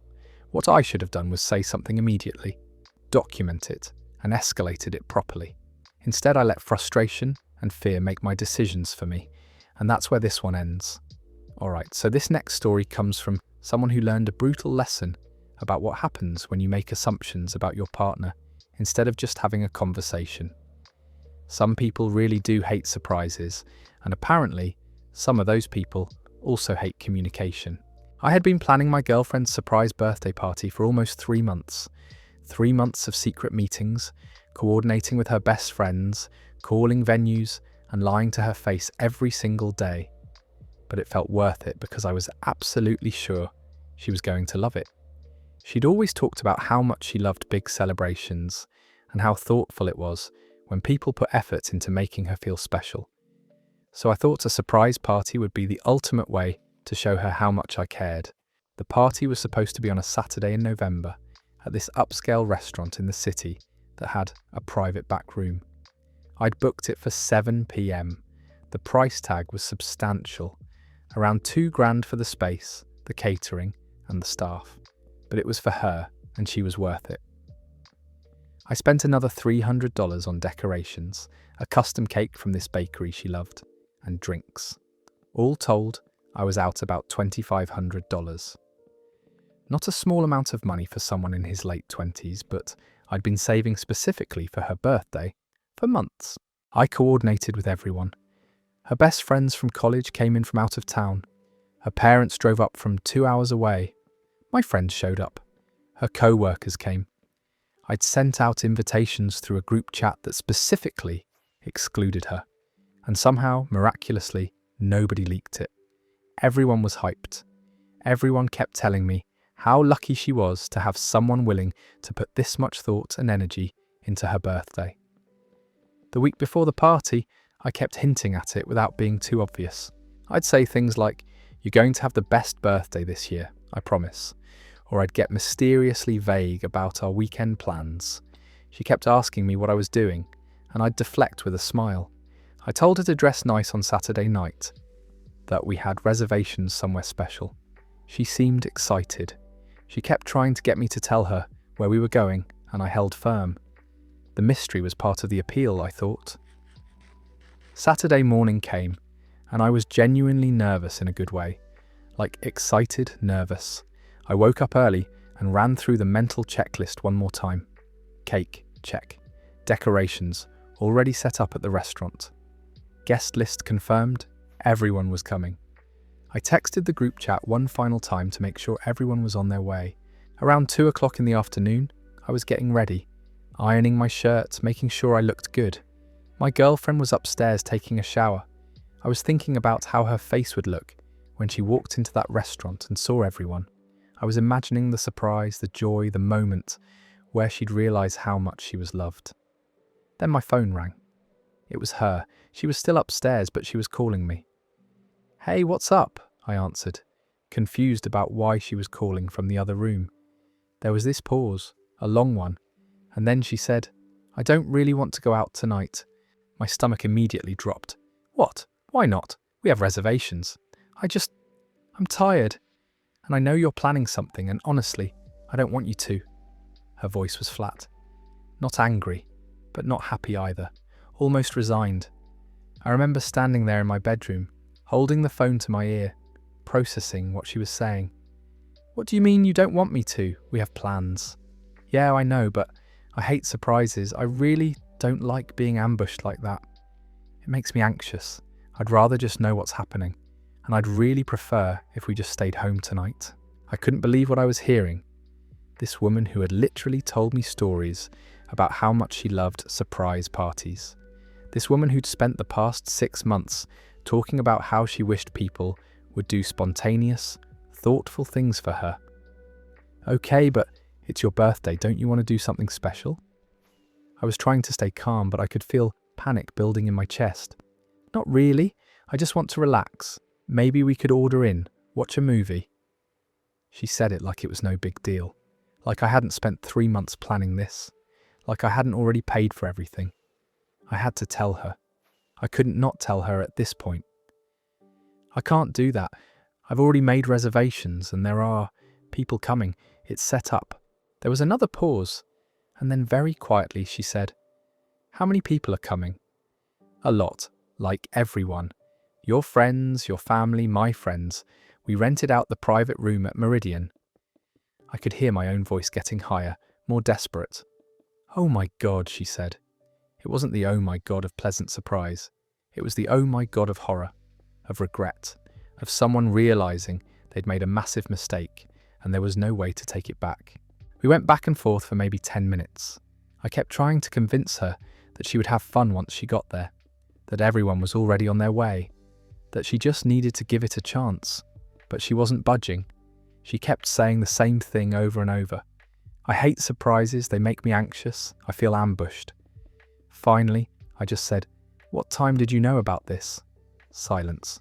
"What time did you know?" I repeated louder this time. I found out this morning." This morning. The party was in 5 hours. This morning? How? "I saw a text notification on your laptop. I wasn't snooping, it was just sitting there, and a message popped up from one of my friends, asking if she should bring a +1. And it said, 'To the party tonight,' and I put 2 and 2 together." So she'd known for hours, actual hours. She'd let me get ready. She'd taken a shower like nothing was wrong. She'd watched me iron my shirt. And the entire time she knew, and she said nothing.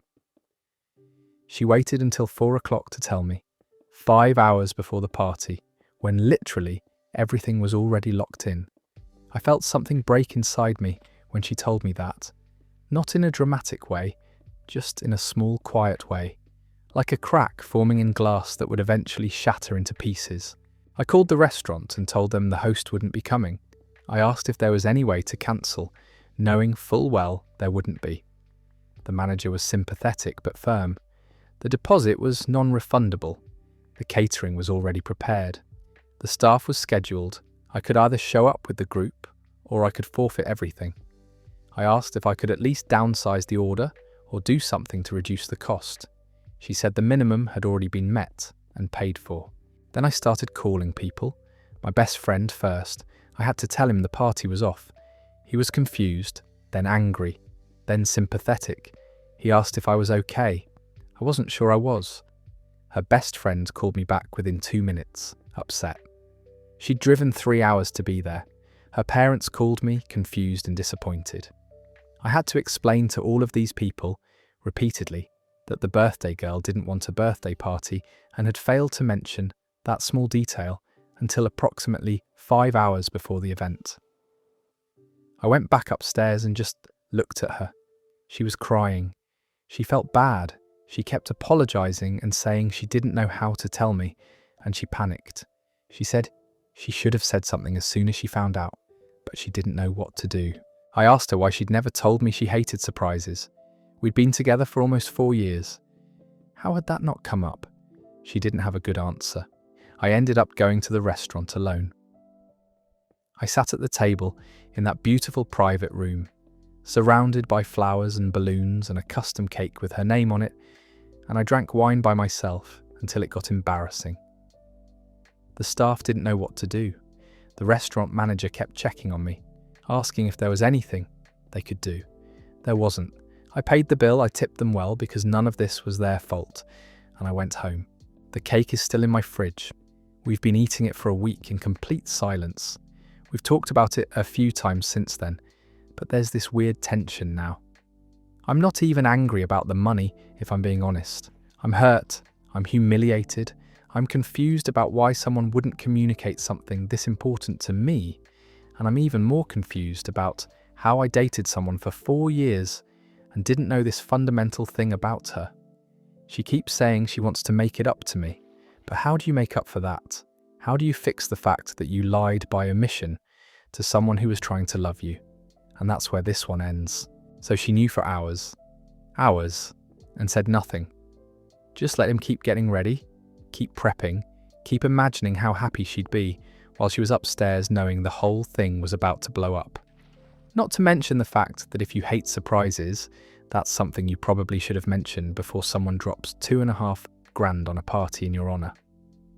The communication failure here is absolutely staggering, but what really gets me is the deliberate choice to stay silent when she had the perfect opportunity to give him a heads up and save everyone from an awkward disaster.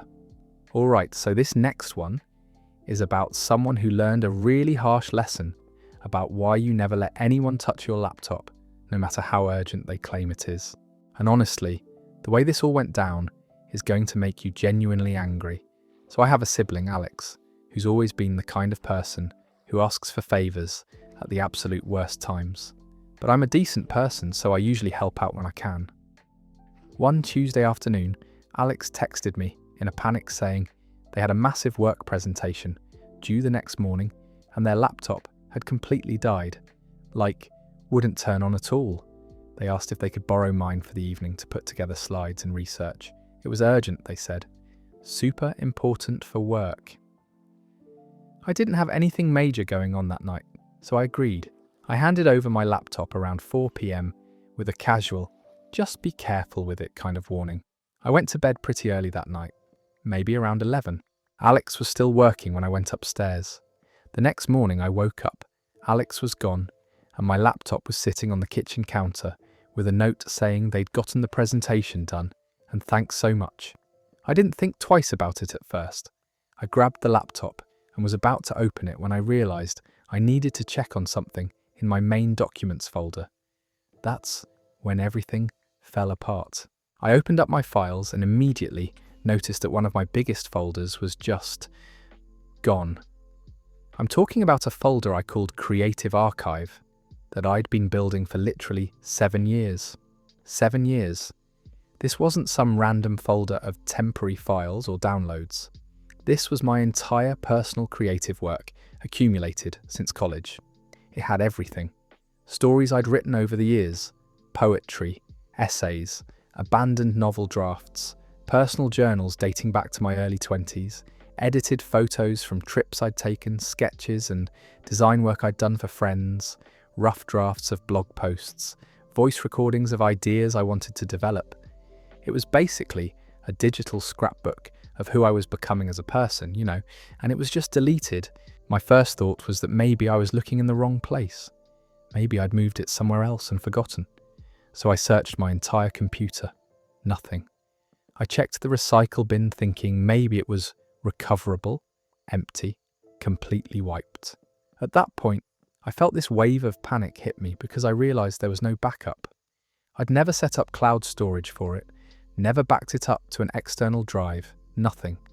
It was just there on that one laptop, and now it was gone forever. I called Alex immediately and tried to keep my voice level when I asked if they'd deleted anything while using my laptop. There was this pause and then Alex said, "Oh yeah, I think I did. When I opened your computer, there was this weird folder taking up a ton of space, and I figured it was just junk files or a virus or something. I needed room to download the presentation stuff, so I got rid of it." Just like that, so casually, as if they'd just deleted some malware instead of 7 years of my irreplaceable personal work. I tried to explain what that folder actually was. I told Alex about all the creative work in there, the sentimental value, the memories attached to those files. I explained that some of those pieces were never saved anywhere else, that some of them were meaningful to me in ways that are hard to articulate. I was trying not to sound hysterical, but I could feel my voice getting higher, and I could feel tears starting because I was genuinely devastated. This wasn't about being petty or dramatic. This was 7 years just gone. And you know what Alex said? "It's not that serious. They're just files. You can rewrite stuff. And honestly, you probably weren't going to use most of that anyway. You're always holding on to things you don't need." That was it. That was the response. Not an apology, not even a real acknowledgement of what they'd done. Just dismissal. Just telling me I was overreacting about my own stuff. I told Alex that they needed to pay for data recovery services, that it was their responsibility to fix this. Alex laughed and said there was no way that was happening, that I was being unreasonable and dramatic, and that it was my fault for not having backup set up. Like I was somehow the irresponsible one here for trusting my sibling with my laptop. So then I made the mistake of telling my parents about it. I thought maybe they'd understand the severity and help me talk some sense into Alex, or at least back me up when I asked Alex to cover the cost of data recovery. Instead, they took Alex's side. My mum said I shouldn't have had so much junk on my computer anyway, and my dad said I was being too hard on Alex since it was an honest mistake. An honest mistake, as if the outcome of that mistake didn't matter, as if intentionally deleting a folder, even if you don't know what it is, isn't a massive violation. My other sibling tried to be neutral about it, which somehow felt worse than open opposition.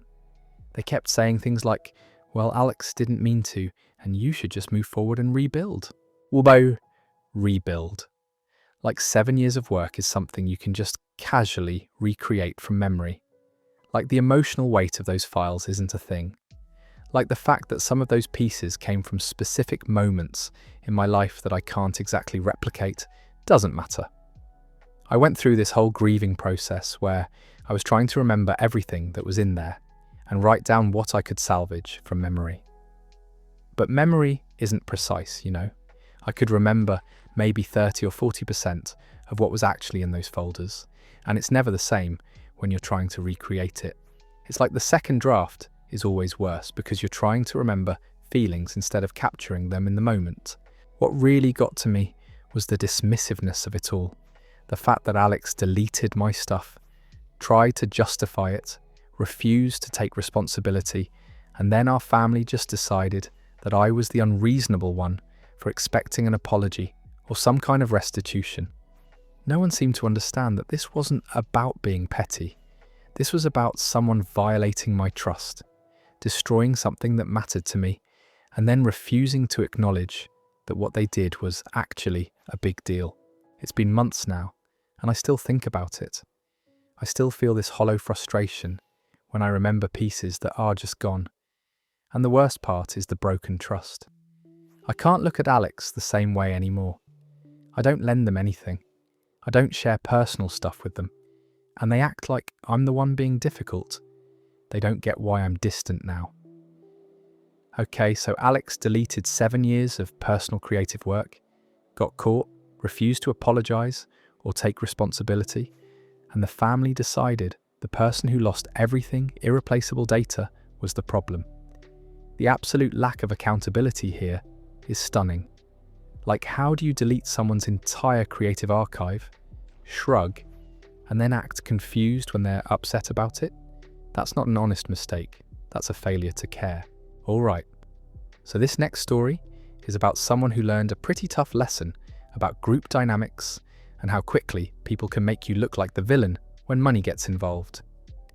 You know that situation where everyone expects you to just go along with something you had no say in? Yeah, this gets uncomfortable fast. So I work at a mid-sized marketing agency, and there's always someone leaving or retiring or getting transferred. It's just the nature of the job. Most of the time, people in the office pool together to get a gift for whoever's moving on. It's nice, it's expected, it's part of the culture. I get that. But this particular situation was different, and it spiraled in a way I didn't see coming. Our office manager, this guy named Derek, was leaving to take a job at a different company. Honestly, I barely knew him. Like, we'd say hi in the hallway, maybe grab coffee in the break room at the same time occasionally. But we didn't work directly together. I didn't have a personal relationship with him. We were polite co-workers, that's it. The kind of person you'd remember fondly after they left, but not someone you were close to. One Wednesday afternoon, I got an email in my inbox. It was from this woman in HR named Monica. The subject line was "Group gift for Derek. Your help needed." I opened it up, and Monica had sent it to what looked like pretty much the entire office. The email said that they'd decided to get Derek a nice, going-away gift. They'd already chosen it. A really high-end watch, like a really nice watch. The kind you'd spend serious money on. Then came the ask. She needed everyone to chip in $50. $50. And the email was very casual about it, like it was a done deal. "We're so excited about this gift and we know Derek will love it," she wrote. "Just send me Venmo requests and we'll have this wrapped up by Friday." I stared at that email for a while. A few things bothered me immediately. First, I was never asked if I wanted to participate in this gift. Second, nobody asked me what I thought Derek would like, or what my budget was. Third, and this is the big one, they'd already picked out the gift before asking for money. Like they were just expecting everyone to be on board and fork over cash for something they had no input on. I knew this was going to be awkward if I said no, but I also felt genuinely uncomfortable. $50 is real money to me, and I wasn't close enough to Derek to feel good about spending that much. If they'd asked me, "Hey, do you want to contribute something smaller to a group gift?"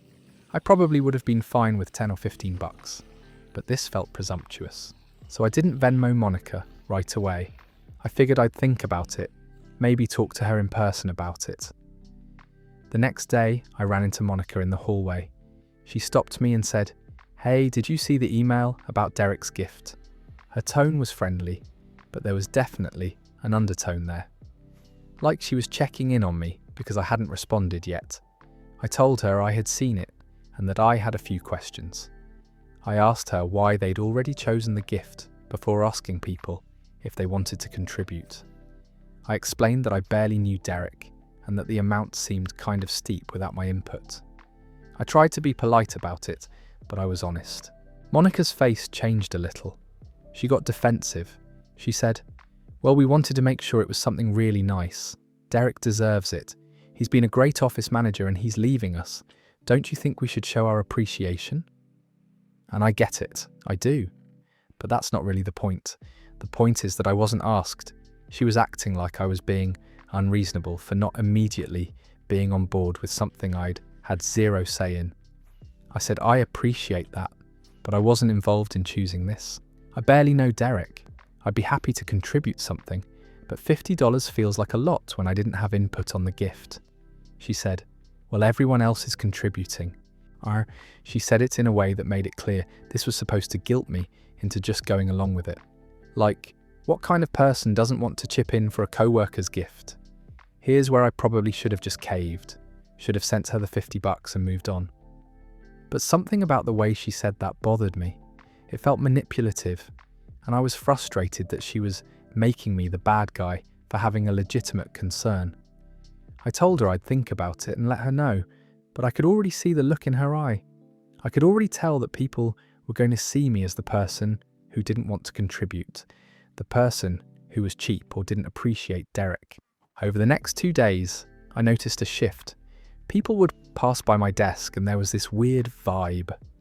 I overheard someone say, "I can't believe not everyone's contributing," and I'm pretty sure they were talking about me. I got a few more emails from Monica, getting more urgent. Just want to finalise the list? Who still needs to send their 50? The pressure was mounting. I felt trapped. If I didn't contribute, I'd look like the cheap person who didn't care about Derek. But if I did contribute, I'd be throwing away $50 for someone I barely knew on a gift I had no say in choosing. And honestly, the principle of it was starting to bother me more and more. I finally sent Monica a message.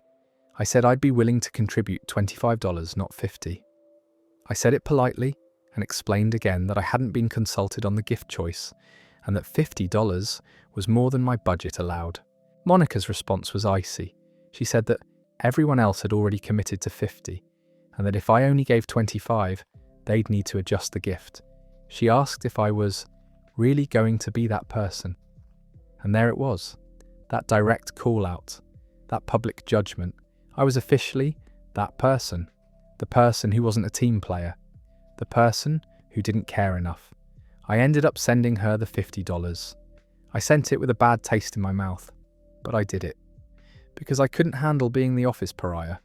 I couldn't handle people talking about me or thinking I was selfish or cheap. 2 days later, they gave Derek the watch.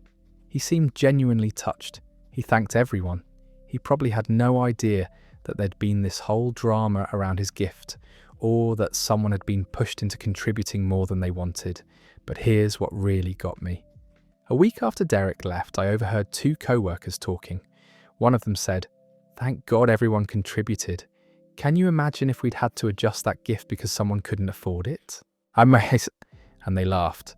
They were actually relieved that they'd managed to pressure me into giving $50 instead of having a slightly less expensive gift.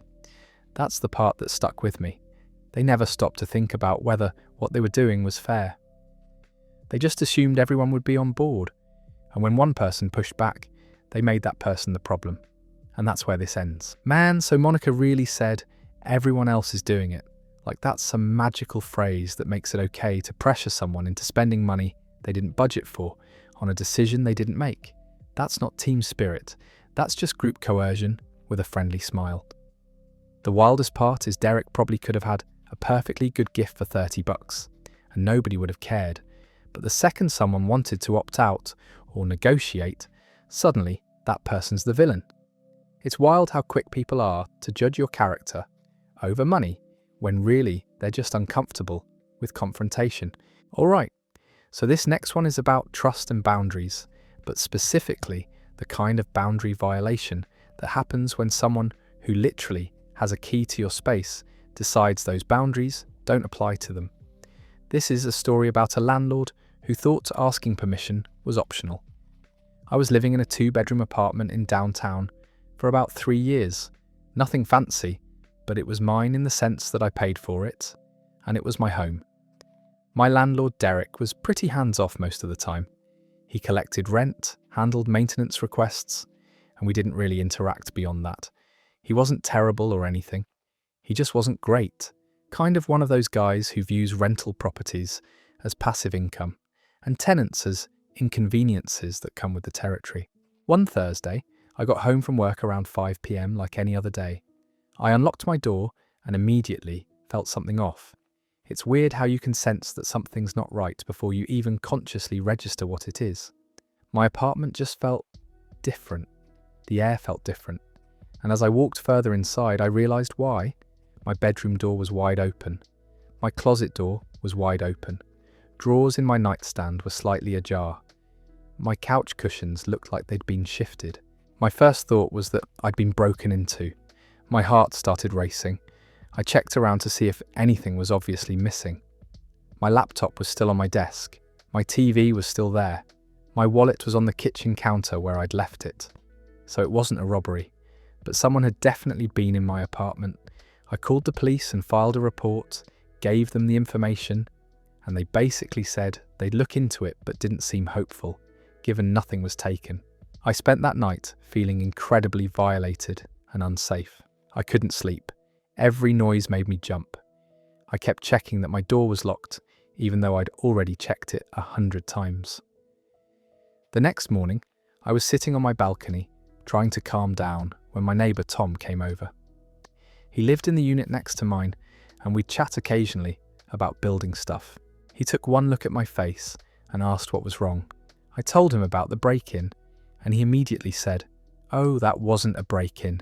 Derek showed someone your place yesterday afternoon." I just stared at him. He continued, "Yeah, I answered my door when I heard them walking around, and Derek was there with some woman, showing her the apartments in the building. They went into yours for a few minutes.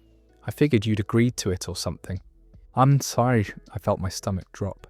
Derek had let someone into my apartment without asking me, without any notice, without any permission. He just showed up with a prospective tenant and let himself in. I immediately called Derek, and I could feel my voice shaking.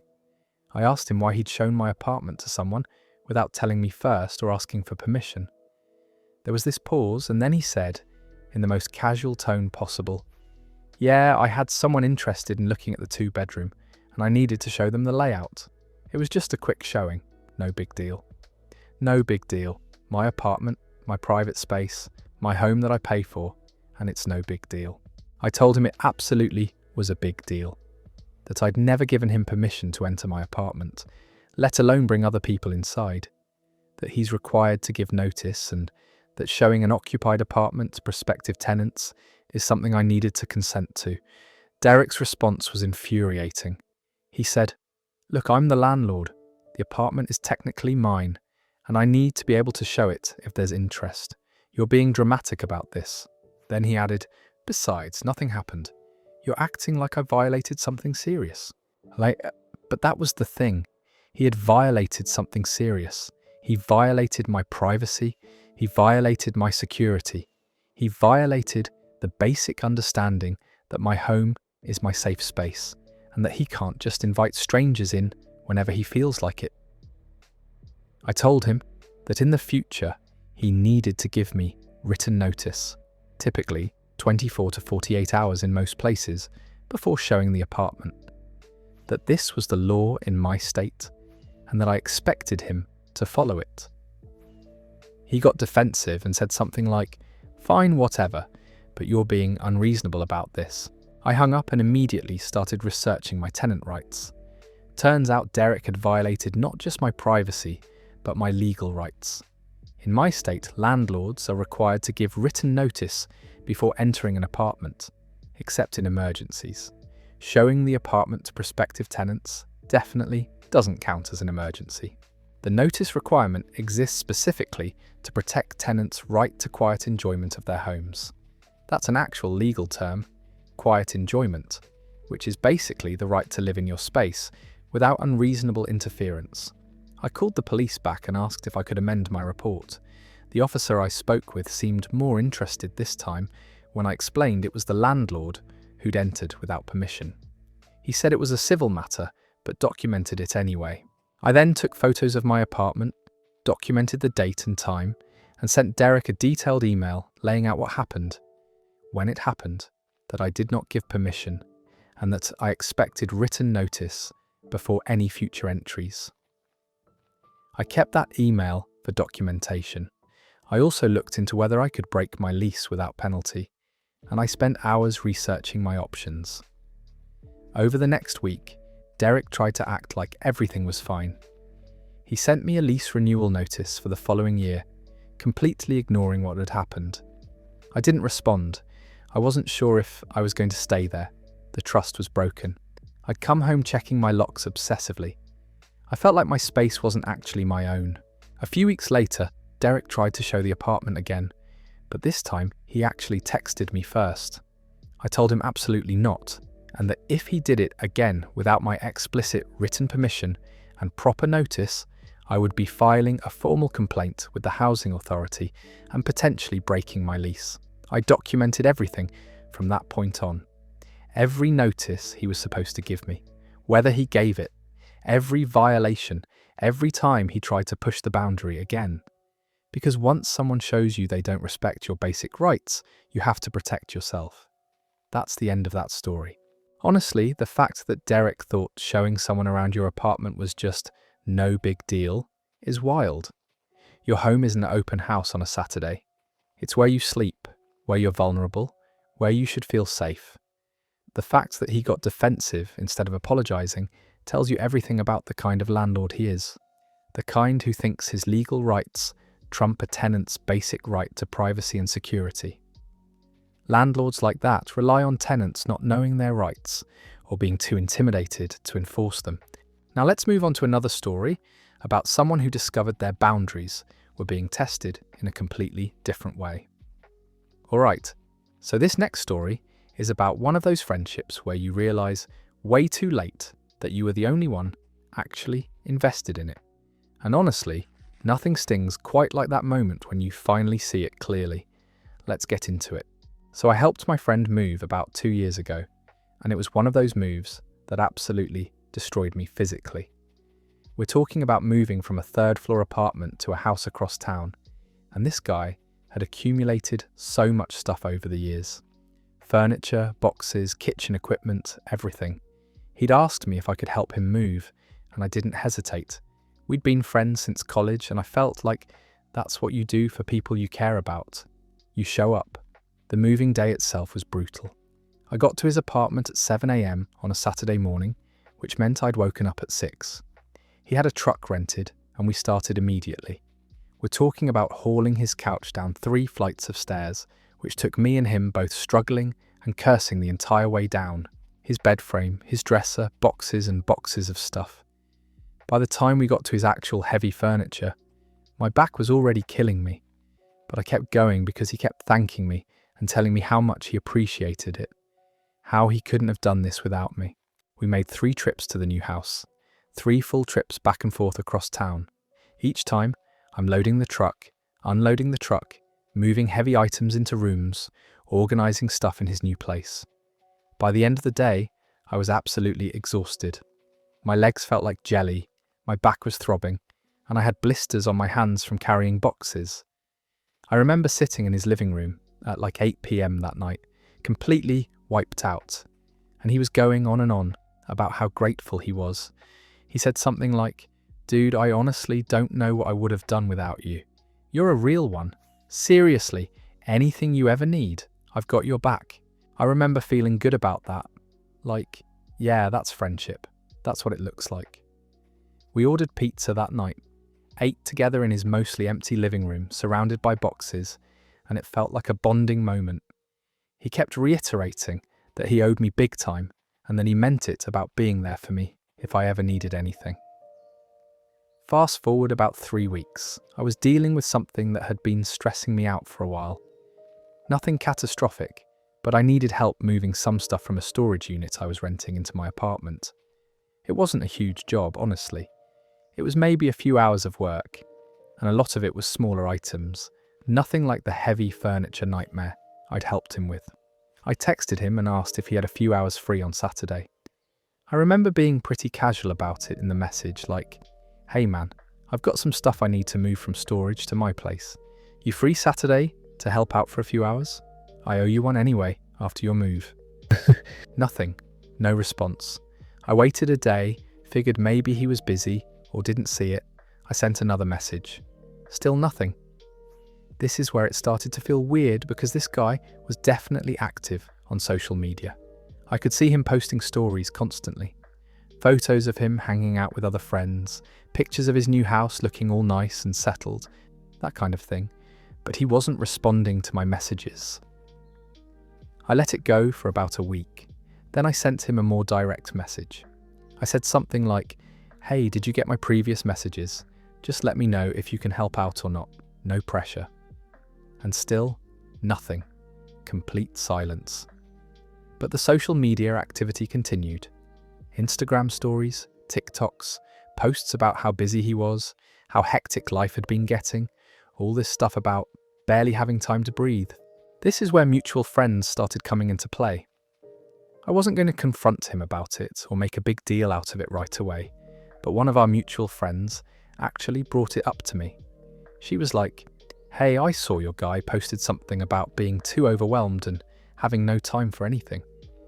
And I realised in that moment that he was literally broadcasting his excuses on social media while ignoring my actual request for help. What really got to me wasn't that he couldn't help. People get busy, life happens. But the ghosting combined with the constant social media presence made it feel intentional. Like, you have time to post on Instagram stories multiple times a day, but you don't have time to even respond to a text saying yes or no. That felt deliberate. That felt like he didn't want to help. And instead of just being honest about it, he was avoiding me entirely. I saw him in person a couple months later at a mutual friend's birthday gathering. When I walked in, he lit up and gave me this big hug like nothing had happened. He was like, "Dude, I've been meaning to reach out. Life's been absolutely insane, man. I'm sorry I've been MIA." I just smiled and nodded because I didn't want to make it weird at someone else's event. But inside I was just processing the fact that this person clearly didn't feel the same sense of obligation that I did. Over the following weeks and months, I started really evaluating the friendship.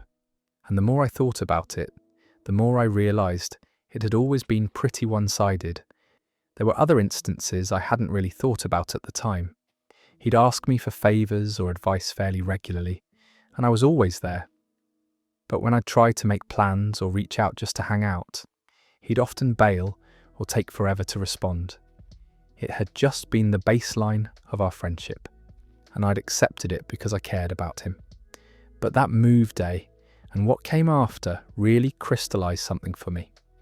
I had sacrificed an entire Saturday, dealt with physical pain, and given up my time because I thought that's what friends did for each other.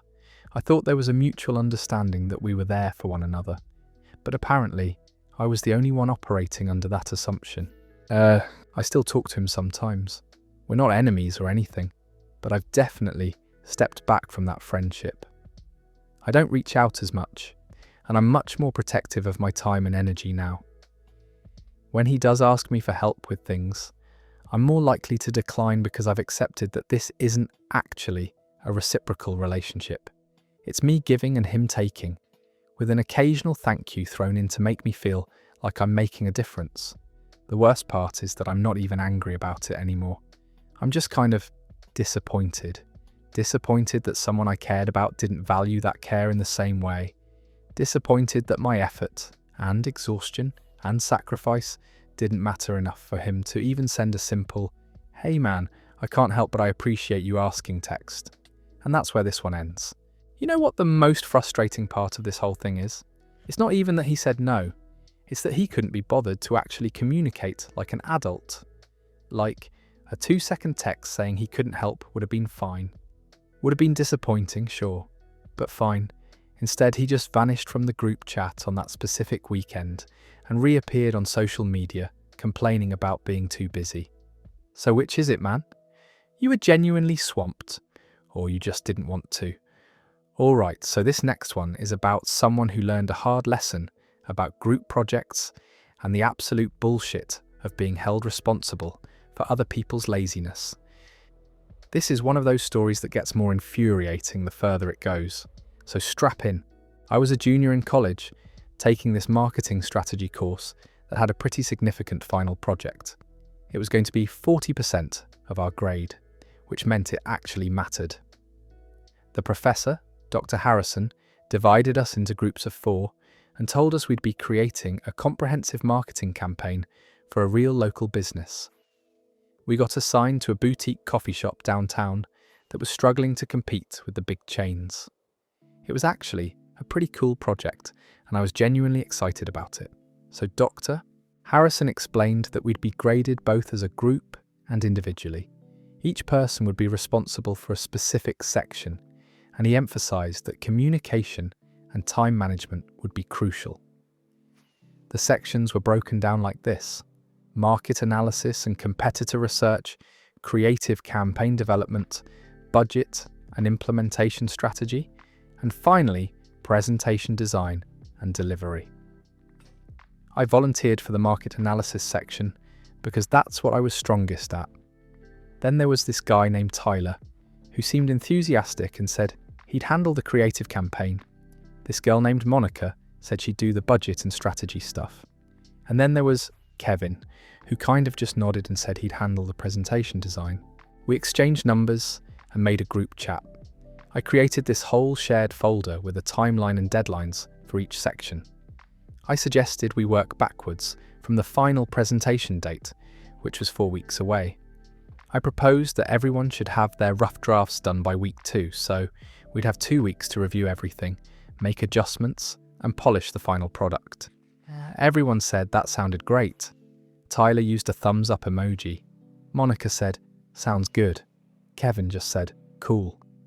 I should have known right then that I was dealing with 3 people who had zero intention of respecting deadlines.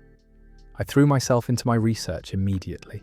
I visited the coffee shop 3 times, interviewed the owner, analysed their current marketing efforts, looked at their competitors, checked out the demographics of the neighbourhood, examined foot traffic patterns, reviewed online reviews and sentiment.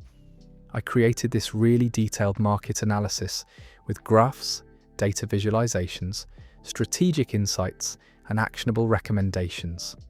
I finished it in 2.5 weeks, and I was genuinely proud of it.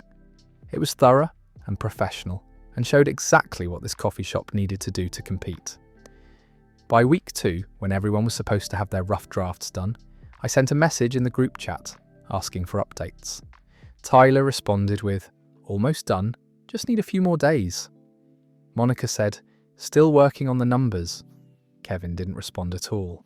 I waited 3 days and messaged again.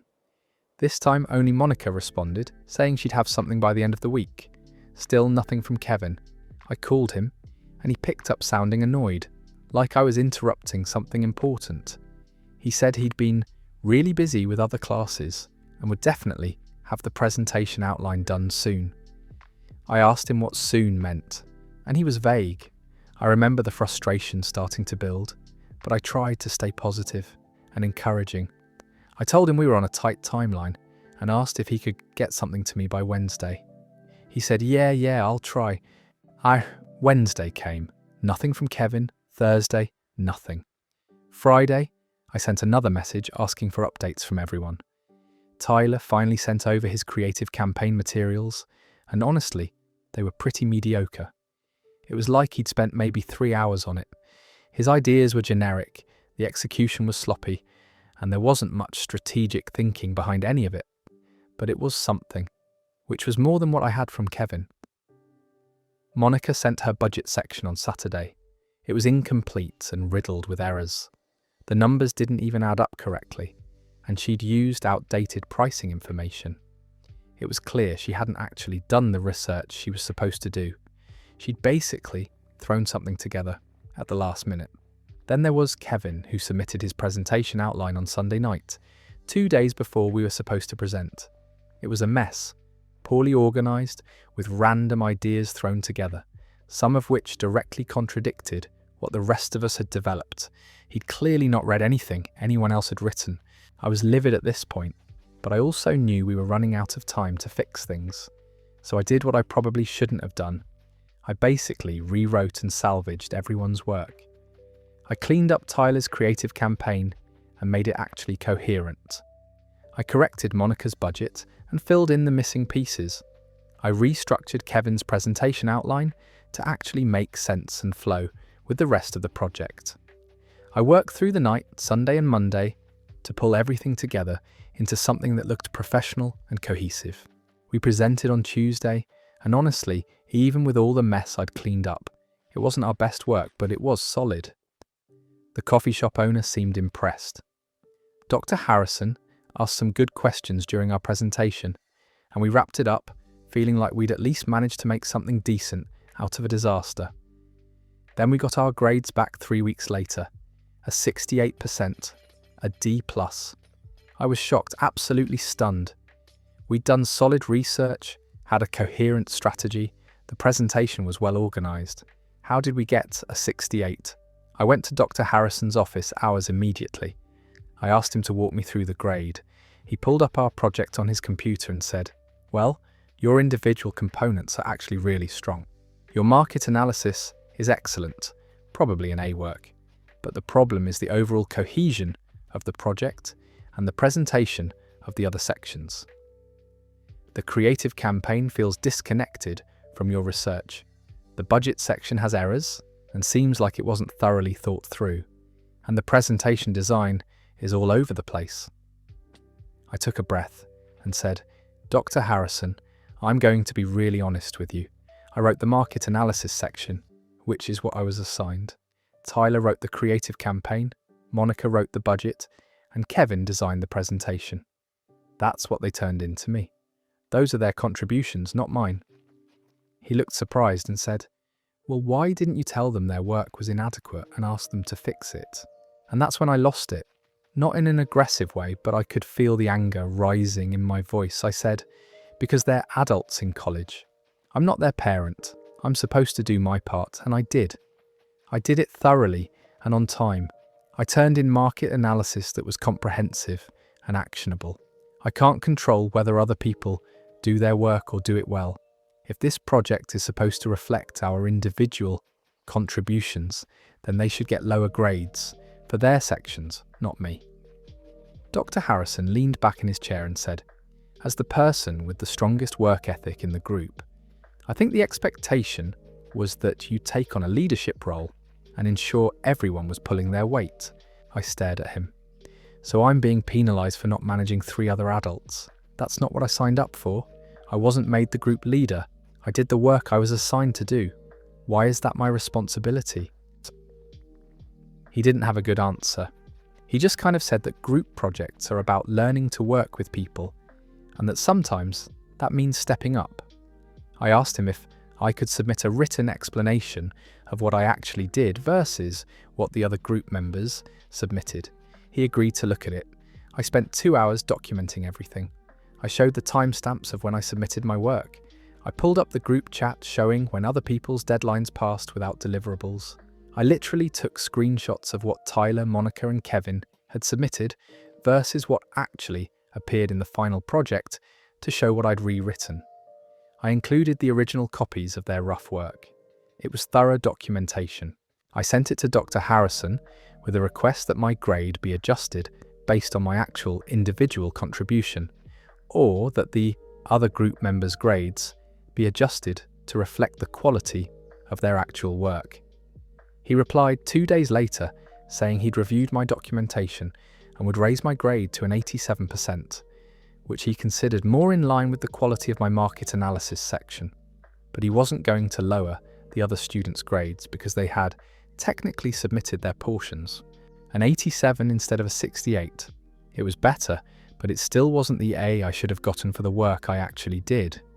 And the fact that Tyler, Monica, and Kevin essentially got credit for work I completely rewrote and saved infuriated me. I appealed it to the department chair, and after looking at my documentation, she agreed that the grade adjustment was appropriate, but also noted that it didn't fully reflect my actual contribution. She suggested that in the future, I document my individual work better and raise concerns about group members' contributions earlier in the process. Which, fair enough, but that shouldn't have been necessary in the first place. That's the end of that story. So let me get this straight.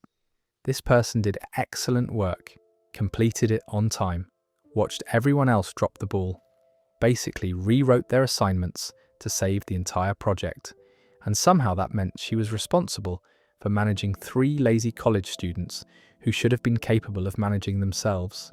And the best she could get was a slightly less terrible grade, while the other people who turned in garbage work suffered no real consequences. This is peak academia right here. That professor really looked at someone who did exactly what they were supposed to do, and decided the problem was that she didn't do her job plus 3 other people's jobs.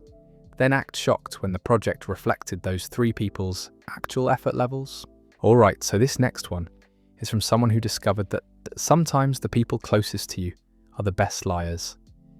They thought their partner was being honest about quitting smoking, but it turned out they were just getting really, really good at hiding it. So I'm going to be straight with you. I've never smoked in my life. My mum smoked when I was a kid, and it absolutely wrecked my lungs. I grew up with constant ear infections, respiratory issues, and the smell just became something I associated with my childhood not being great.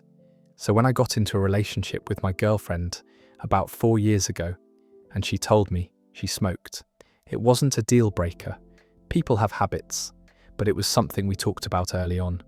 I wasn't trying to control her or anything like that, but I was honest that it bothered me. Not from a judgment standpoint, but from a practical one. I didn't want to raise kids in a house that smelled like smoke. I didn't want that environment for them. And I was worried about her health too. I mean, I loved this woman. I still do, or at least I thought I did. She said she understood completely. She actually seemed relieved that I brought it up because she'd been thinking about quitting anyway. She told me she'd been smoking since college, but that her mum had just been diagnosed with emphysema, and it had scared her straight. She said she wanted to do it for her health, for our future together, and for me. I remember feeling so touched by that. Like this was someone willing to make a real change for our relationship and for herself. We talked about doing it together. I said I'd support her through it however she needed. We looked up quit smoking resources. We talked about vaping as a potential step-down method. We were a team on this. And for the first month it seemed like it was working. She didn't smell like cigarettes anymore. She didn't go outside to smoke. She seemed calmer in a weird way, like the constant stress of needing a cigarette wasn't there. She told me about how hard it was some days, but that she was pushing through. I was so proud of her. I really was. I'd buy her nicotine gum when she had cravings. We'd go on longer walks together to help her manage the stress. I genuinely felt like we were building something stronger. As a couple, months passed, 6 months actually, then a year. She seemed so committed to staying quit. She'd mention it sometimes like, I can't believe I've been smoke-free for a year. And I'd feel this wave of pride for her. We'd talk about how much money she'd saved, how much better she was sleeping, how her sense of smell was coming back. It all felt real. It felt like we were moving forward with our lives together. We even started talking seriously about getting engaged. I was thinking about proposing, and then everything fell apart over something really stupid. We were at her mum's house, and my girlfriend's little sister was visiting from college. I was helping her mum clean out the garage, and we found this cardboard box tucked way back behind some old furniture. The mum went to throw it away, and I grabbed it to help her, and that's when I noticed there was something written on the side of it. It said, "Happy 4 years." And then I realised it was a box of cigarette packs, not just a few. We're talking maybe 200 empty packs, maybe more. They were organised by brand, chronologically dated on the outside. Some of them had dates on them that went back to when she supposedly quit. I just stood there holding this box. My brain didn't want to process what I was looking at. I was trying to do the math in my head, and it wasn't making sense. Her mum came back and saw what I was looking at, and she just went completely silent. She didn't know either. I could tell by her face. I asked her mum if she knew about this, and she said no, but that she'd always wondered why the trash cans in the garage got so full so quickly. I didn't blow up in the garage. I just set the box down, and I asked her mum if I could talk to my girlfriend alone. We went into the spare bedroom, and I just showed her the box. I remember my hands were shaking. I asked her, "What is this?" And she looked at the box and she went white. She tried to deny it at first. She said it wasn't hers. Then I asked her whose it was. Then she said it was an old box from years ago that she'd forgotten about. But the dates didn't match up. These packs went all the way to the present. Like there were dates on them from last month. That's when she started crying and saying I was overreacting, that this wasn't a big deal. She tried to tell me that she'd only smoked occasionally, just 1 or 2 cigarettes a week, as stress relief. So it wasn't really smoking. She said she never wanted to hurt me, and that she didn't tell me because she knew how much it bothered me. She said she was planning to tell me eventually, but didn't want to disappoint me. The gaslighting started happening right there in that bedroom. She tried to make me feel like I was being unreasonable for being upset, like I was the bad guy for questioning her about literal evidence of 2 years of daily smoking. I asked her how long this had been going on. She finally admitted after a lot of pushing that she'd never actually quit. She'd lied about quitting from day one. She'd snuck around for 2 full years, hiding it from me, lying to my face every single day. Every time she said she was smoke-free, every time she talked about how great she was feeling without cigarettes, every time I was proud of her, it was all a lie. But here's where it gets worse. Once I knew to look for the evidence, I started seeing it everywhere. She had a purse she always kept in her car that I'd never really paid attention to, full of cigarettes and lighters. She had a jacket with a hidden pocket where she kept packs. There were air freshener bottles all over the house that she'd apparently been using to cover up the smell. There was a reason she always needed to run errands alone. There was a reason she'd volunteer to take out the trash. There was a reason she'd go to yoga in the evenings. She'd been building this entire infrastructure of lies. When I confronted her about all of it, she kept cycling through different excuses. She said she couldn't quit because nicotine addiction was too strong, and she'd tried but failed. Then she said I was being judgmental and unsupportive. Then she said she'd only lied because she didn't want to lose me. Then she said I was making too big of a deal out of it. Then she said she felt trapped and controlled, and that's why she needed to smoke. But the worst part was what came after. Once I knew about the smoking, I started questioning everything else. Had she been truthful about anything? She told me she didn't go out with her co-worker because they weren't friends. But now I was wondering if that was even true. She told me she'd been to her cousin's house on weekends when I was working. Was that real? She told me she loved me. Was that real? She'd built this entire wall of deception, and now I couldn't trust a single thing that came out of her mouth. I asked her why the box was at her mum's house. She said she'd been collecting them there to hide them from me better. Her mum didn't even know, so she was lying to both of us. She was going to her mum's house, smoking, and keeping evidence there. Her own mother had no idea what was happening in her own garage. We tried to move past it. I really did try. I thought maybe we could work through it. But the thing is, you can't really build a relationship on rebuilding trust when you've lost it this completely. I realised I was constantly suspicious. When she'd go out, I'd think about where she really was. When she'd tell me something, I'd wonder if it was true. I couldn't stop doing it. It became exhausting. We're not together anymore. We broke up about 6 months after I found that box. I just couldn't get past it, and she couldn't understand why I was making such a big deal out of it. Even at the end, she was minimizing it, telling me that I was being unforgiving.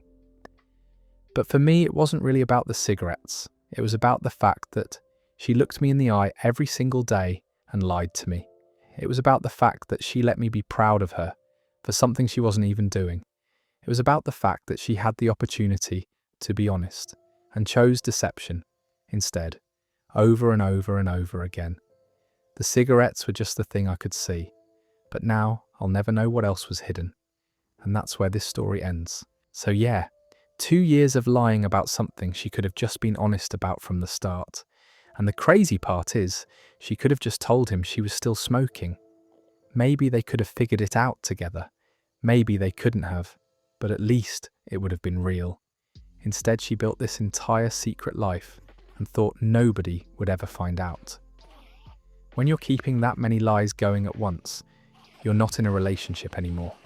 You're just performing one. And that box in the garage is basically the most devastating evidence you could possibly find.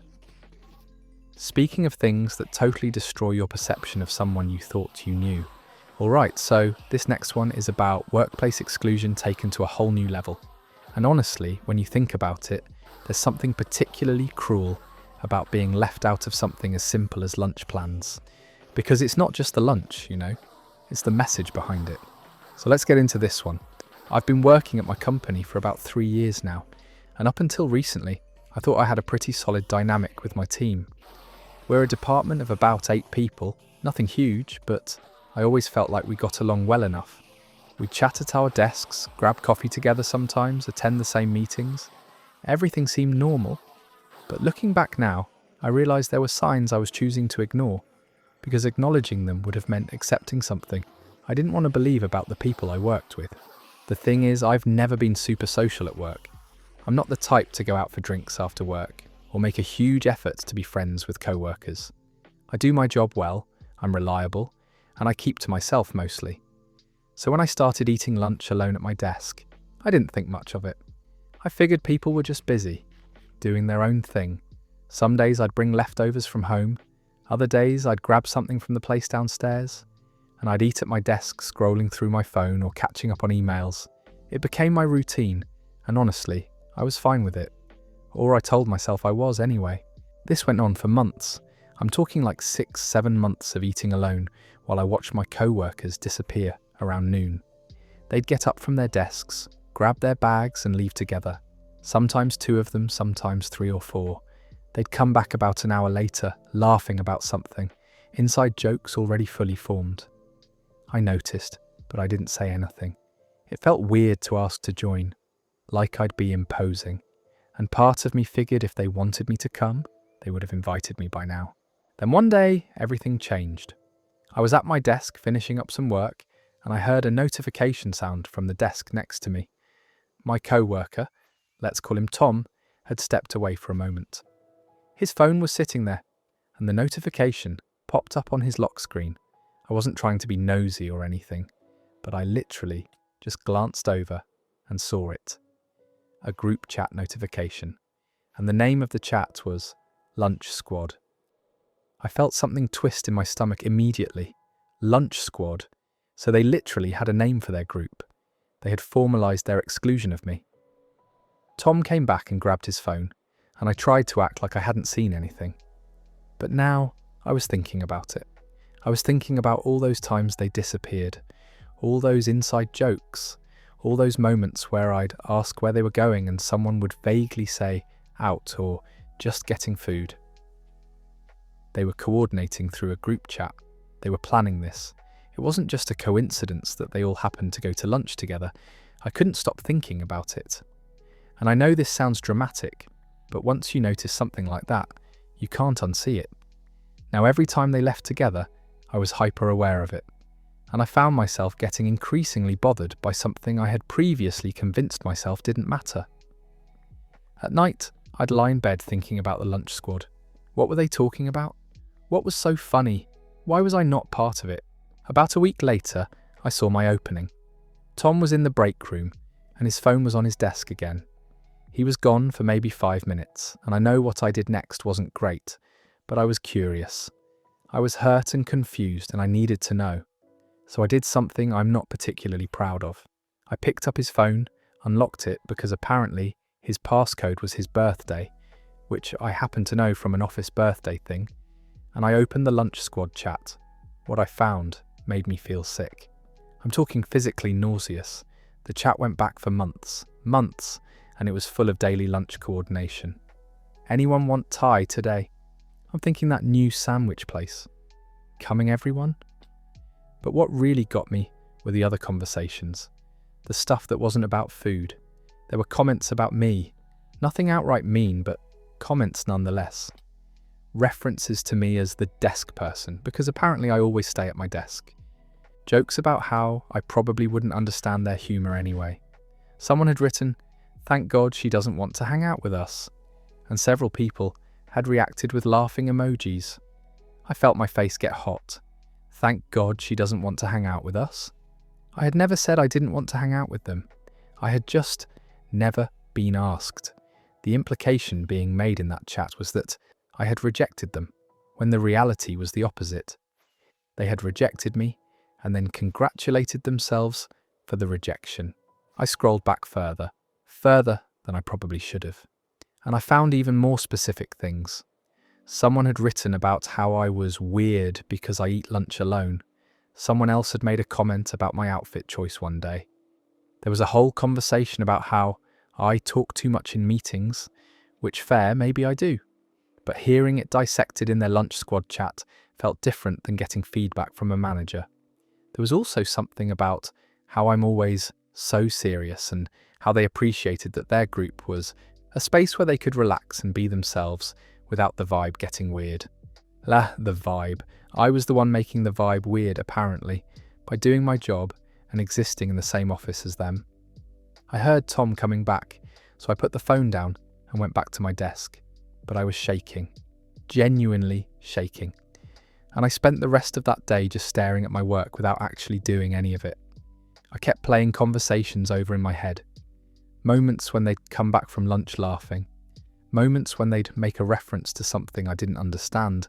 And now I was realizing those references were specifically cultivated in a space I wasn't invited to. I had a choice to make. I could confront them or I could let it go. And I've thought about this a lot since it happened. I think the right move would have been to say something. To pull Tom aside or talk to whoever seemed the most reasonable and ask why they had a lunch chat without me. To give them a chance to feel awkward or defensive or to explain themselves. But I was so tired suddenly. Tired and humiliated. So I did nothing. Instead, I just started acting differently. I was quieter in meetings. I stopped trying to contribute as much. When they'd leave for lunch, I'd stay at my desk more purposefully, making it clear I wasn't interested. I even started making a point to eat at different times, or to take my lunch in the break room at odd hours so I wouldn't be around when they were there. I created distance where they had already created it, except now I was doing it deliberately. The weird part is the dynamic at work shifted after that. Not dramatically, but noticeably. The guys seemed to relax a bit more around me, like my withdrawal was exactly what they had wanted. We became the kind of co-workers who were perfectly professional and cordial, but not actually friends.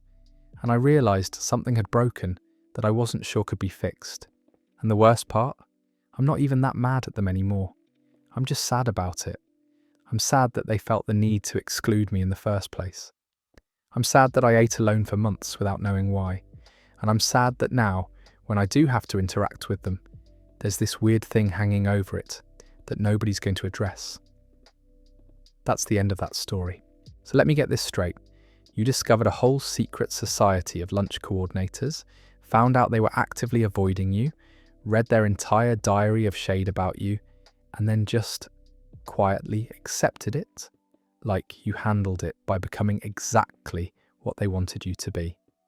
That's actually kind of genius in a miserable way. The audacity of people creating a chat just to avoid someone and then acting like that person is the problem is absolutely wild. But also, imagine being in that chat and thinking you were slick like nobody would ever find out.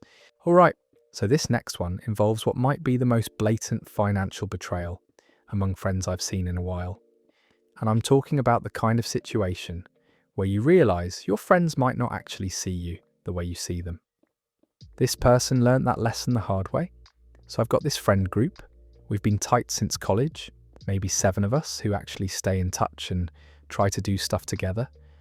We're all in our late 20s and scattered across different cities, so when we do manage to coordinate time together, it's kind of a big deal. We started talking about doing a group vacation sometime in the spring, and everyone was excited about it. Finally, something to look forward to. I volunteered to help coordinate because, honestly, I actually enjoy planning trips. I was working a solid job, but nothing insane with pay, and I was pretty conscious about budget stuff. I'd been saving up specifically for a vacation fund because I knew if I didn't set money aside, it would just disappear into rent and regular expenses like it always does. So I started researching options for us. We had like 6 weeks to plan, which seemed like plenty of time. I kept it practical. I looked at places that were relatively affordable but still fun. Somewhere we could fly into without breaking the bank. Somewhere with cheap accommodations, good food scene, and enough stuff to do that we wouldn't just be sitting around bored. I found this great place down in Mexico. Cancun area, but not right in the tourist trap part.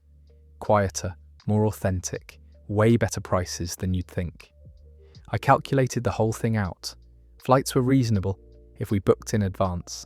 The all-inclusive resorts in the area were surprisingly affordable for a group, and we could split everything, and each person would be looking at maybe $1,400 total for for the whole week, including travel, food, everything. That was my target range. I sent the group chat all my research, flights for this date, this resort, broken down costs, everything. I got mostly positive responses. People were excited. I said I'd need deposits to hold the spot, and that there was a deadline for booking. The resort had a policy where you put down a non-refundable deposit of like $500 per person within 48 hours to secure the group rate. After that, prices would go up and they couldn't guarantee availability for our whole group. I talked to most people individually too, made sure this was in their budget, that nobody was stretching themselves too thin. Everyone seemed genuinely on board. So I collected the money, $500 from 7 people. I paid it out of my own account first, then collected cash and Venmo payments from everyone to reimburse me. I got the confirmation email for the deposit. Everything was locked in. We had the vacation booked. That was on a Friday. Friday morning I put the deposit down. Friday afternoon I had to fly out for a work thing. A 2-day conference in another state. I was going to be basically unreachable for the whole weekend. No cell service at the venue. Limited Wi-Fi, the whole deal. I told the group chat I was heading out and that I'd catch up with everyone Monday. Except here's the thing, while I was gone, at some point Saturday night or Sunday, apparently one of my friends, let's call him Tom, had a thought. And instead of just messaging me about it like a normal person, he decided to take action. He sent a message to the group chat saying something like, "Hey, I know we're all excited, but I'm thinking we could make this trip actually amazing. What if we change the destination? Like we could go to Cancun proper, or Tulum, or even Costa Rica, somewhere with better nightlife and way cooler stuff to do. The all-inclusive thing is kind of boring, right?"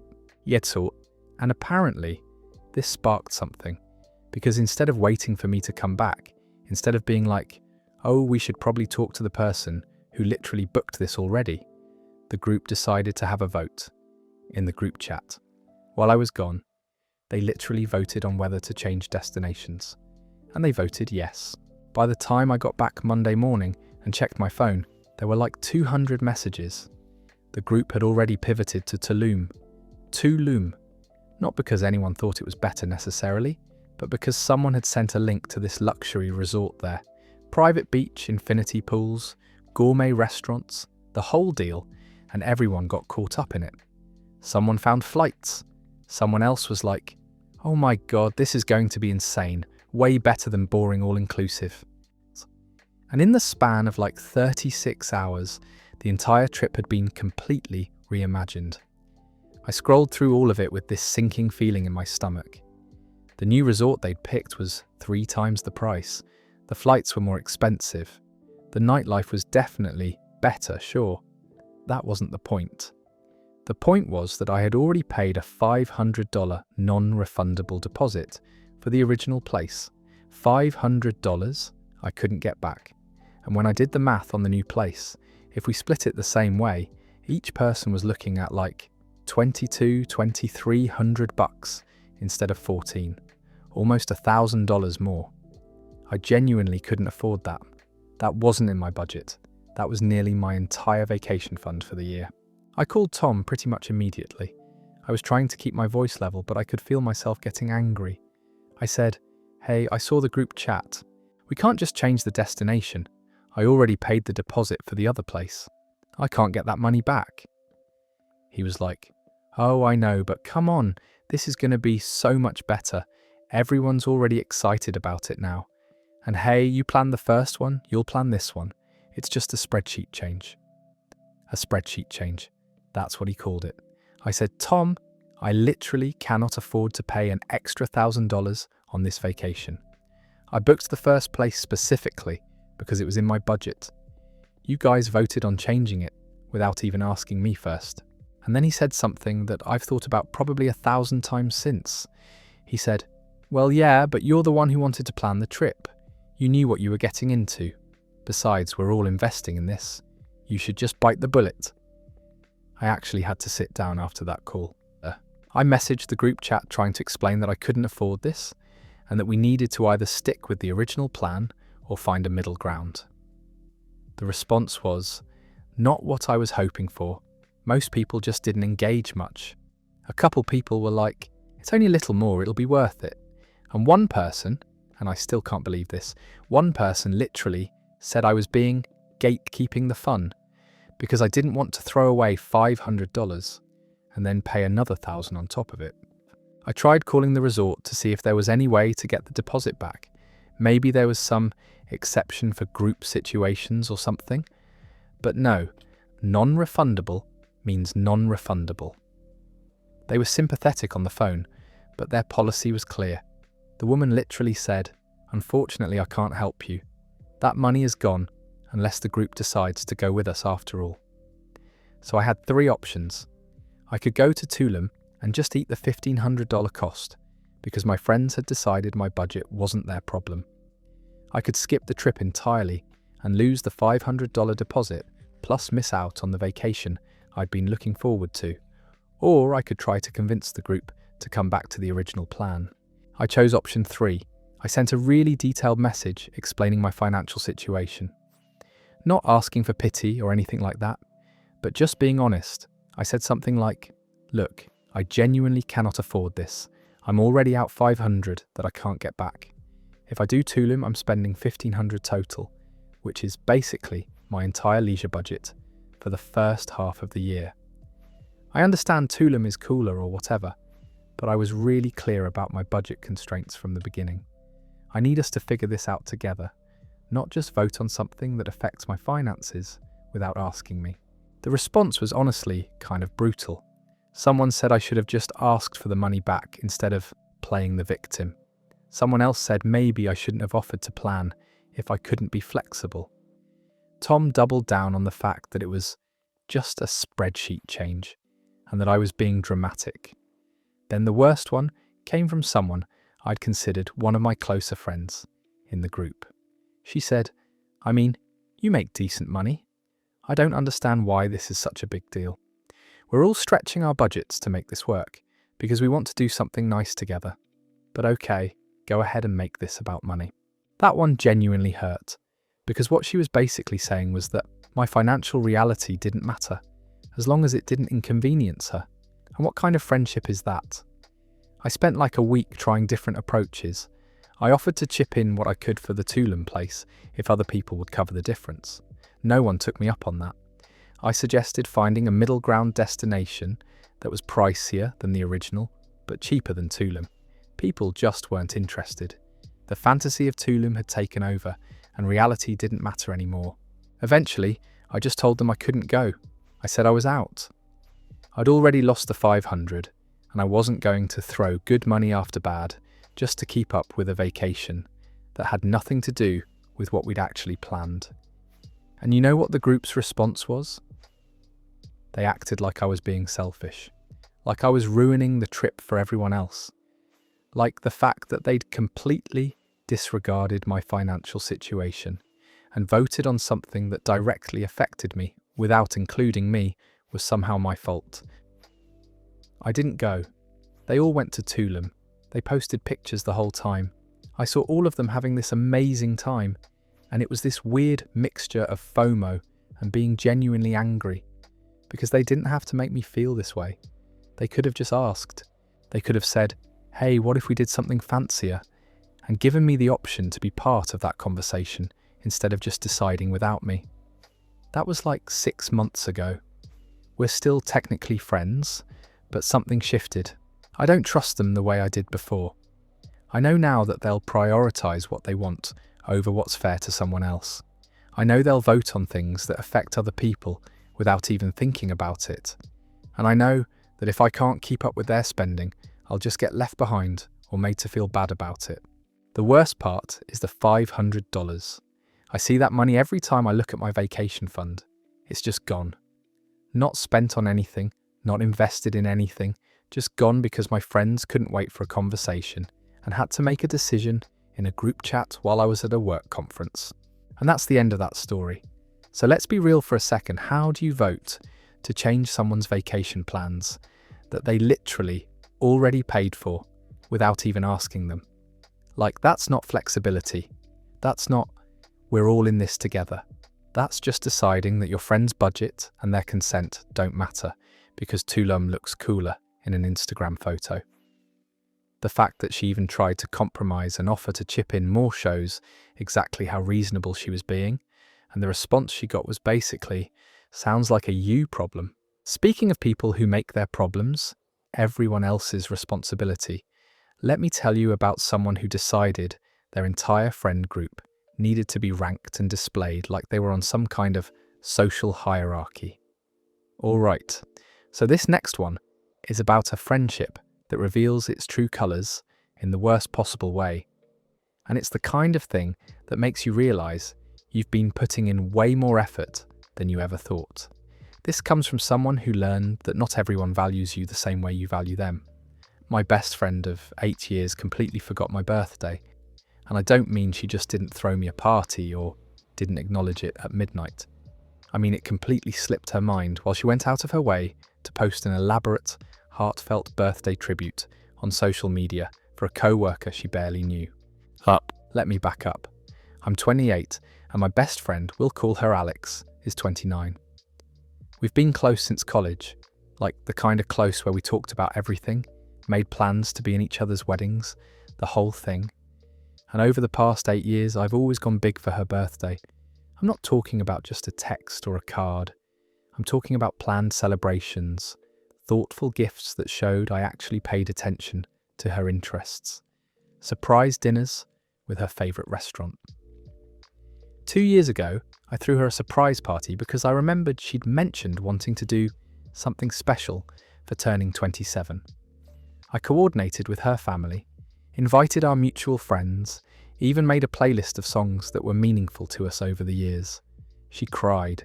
She told me it was the best birthday she'd ever had. Last year, I got her concert tickets to see an artist she'd been dying to see live. She was obsessed with those tickets. She talked about how rare it was to have a friend who actually listened to the little things she mentioned and followed through. We went together and had an amazing night. She kept saying she was so lucky to have me. So you'd think my birthday would at least warrant some acknowledgement from her. Not necessarily a party or anything elaborate. Just something. Something that showed she was thinking about me and valued me the way I valued her. My birthday was on a Tuesday. I'd mentioned it a few times in conversations with Alex over the weeks leading up to it. Nothing direct like, remember my birthday's coming, but just normal stuff. Like, oh man, I can't wait for next week. I'm going to take a personal day. Or, I think I'll do something low-key for my birthday this year. Just saying it out loud. Giving her opportunities to remember or ask what I wanted to do. That Tuesday morning, I got the usual texts from my parents, a few texts from cousins, even a surprising call from a friend I hadn't talked to in months. But nothing from Alex. I didn't panic immediately. Maybe she'd forgotten the actual date, but would remember throughout the day. Maybe she had something planned and wanted it to be a surprise. I texted her around noon. Just a casual, hey, what are you up to? Trying to feel out whether she remembered without directly saying, it's my birthday. She responded within minutes. Oh hey, nothing much, just a slow day at work. You good? That's when I knew. She'd forgotten. The tone was completely normal, no acknowledgement, nothing. I felt this sinking feeling in my stomach. But I figured maybe I should just tell her, in case she genuinely forgot. I didn't want to be the type of person who expected people to remember without being told, even though she'd always made such a big deal about me remembering hers. I texted back, yeah, just a chill day. It's my birthday, actually. There was a pause, like a long pause. Then, oh my God, I'm so sorry, I completely forgot. I've been so swamped at work. Can we do something this weekend? This weekend. 4 days away. But it still stung. I said it was fine, don't worry about it. And we could do something if she wanted to. I didn't want to seem like I was making a big deal out of it. Later that evening, I was scrolling through social media, trying to distract myself from the disappointment, and that's when I saw it. A long, detailed Instagram post from Alex. But it wasn't about me. It was about her co-worker, someone named Amanda, whose birthday was apparently today too. The post said something like, "Happy birthday to the most incredible human I know. You've brought so much light and laughter to my days at work. I don't know what I'd do without your smile and your terrible sense of humour that somehow makes everything better. You're the type of person who makes everyone around you feel valued and special. I hope today is as amazing as you are. Can't wait for many more birthdays celebrating you. It was so specific, so thoughtful. She remembered that Amanda had a terrible sense of humour and used it in the post. She talked about how Amanda makes people feel valued, and this was someone she'd mentioned maybe twice in conversations with me. They sat near each other at work. That was the extent of it. I felt sick, like actually nauseated. My best friend of 8 years couldn't be bothered to acknowledge my birthday, but she had the time and emotional energy to write this whole tribute to someone she barely knew. I didn't respond for a while. I just sat with that feeling, and the more I thought about it, the more I realised this wasn't just about forgetting a date. This was about the inequality in our friendship that I'd somehow missed or ignored. I called her that night. I tried to keep my voice level, but I was upset. "So I saw your post about Amanda today," I said. There was a pause. I could almost feel her realising what I was getting at. "Yeah, her birthday was today too," Alex said, kind of defensively. "I work with her every day, so it just kind of came to mind." "Right," I said. "It just came to mind. The elaborate, detailed Instagram post about how she makes you feel valued and special just came to mind. But my birthday, which you knew was today, completely escaped your mind." "That's not fair," Alex said. I said I was sorry. "I've been super busy at work and—" "You weren't too busy to write a novel about Amanda," I cut her off. "You weren't too busy to think about her and what she means to you. But you were too busy for me, your best friend." "You're being dramatic," she said. "It's just a birthday. It's not that serious." And that's what really got me. It's not that serious. It's not serious to her, but apparently it was serious enough to put effort into for a near stranger.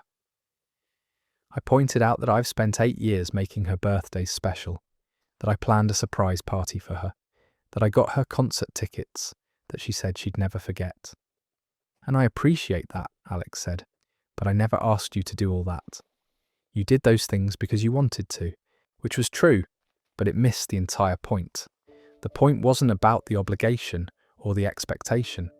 The point was that I made an effort to show her she mattered to me. And when it came time for her to do the same, I didn't matter enough for her to remember. She tried to apologise again, but it felt empty. She said she'd make it up to me, suggested we could go out this weekend still, but the damage was already done. Because it wasn't just about the forgotten birthday. It was about seeing all at once how one-sided this friendship had become. How I'd been investing in her, celebrating her, thinking about her, and she saw me as someone who occasionally remembered she existed. I realised that all those times I was planning her birthday or getting her gifts or being there for her, she wasn't doing the same internal calculus for me. She wasn't thinking about me in the same way. I wasn't the priority to her that she was to me. That's what hurts the most, honestly, not the forgotten birthday itself. It's knowing that I cared so much more than she did, and that I was probably the only one who was keeping score, which means I was probably the only one who ever expected this friendship to be equal. And that's the end of that story. Man, there's something uniquely brutal about a friend forgetting your birthday while simultaneously blowing up social media with love for someone else. Like you can't even excuse it as her just not being a birthday person. She's a birthday person. She's just not a birthday person for you. That's the real sting right there. For our last story tonight, we're ending with something that hits different because it's about the kind of betrayal that comes from a place you absolutely didn't see it coming. This one comes from someone who got the rug completely pulled out from under them at work, and the worst part? They helped make it happen without even knowing. I got asked to train a new employee on all my complex systems and processes. Seemed like a normal request. Looking back, I should have known something was off, but at the time, I was actually kind of flattered.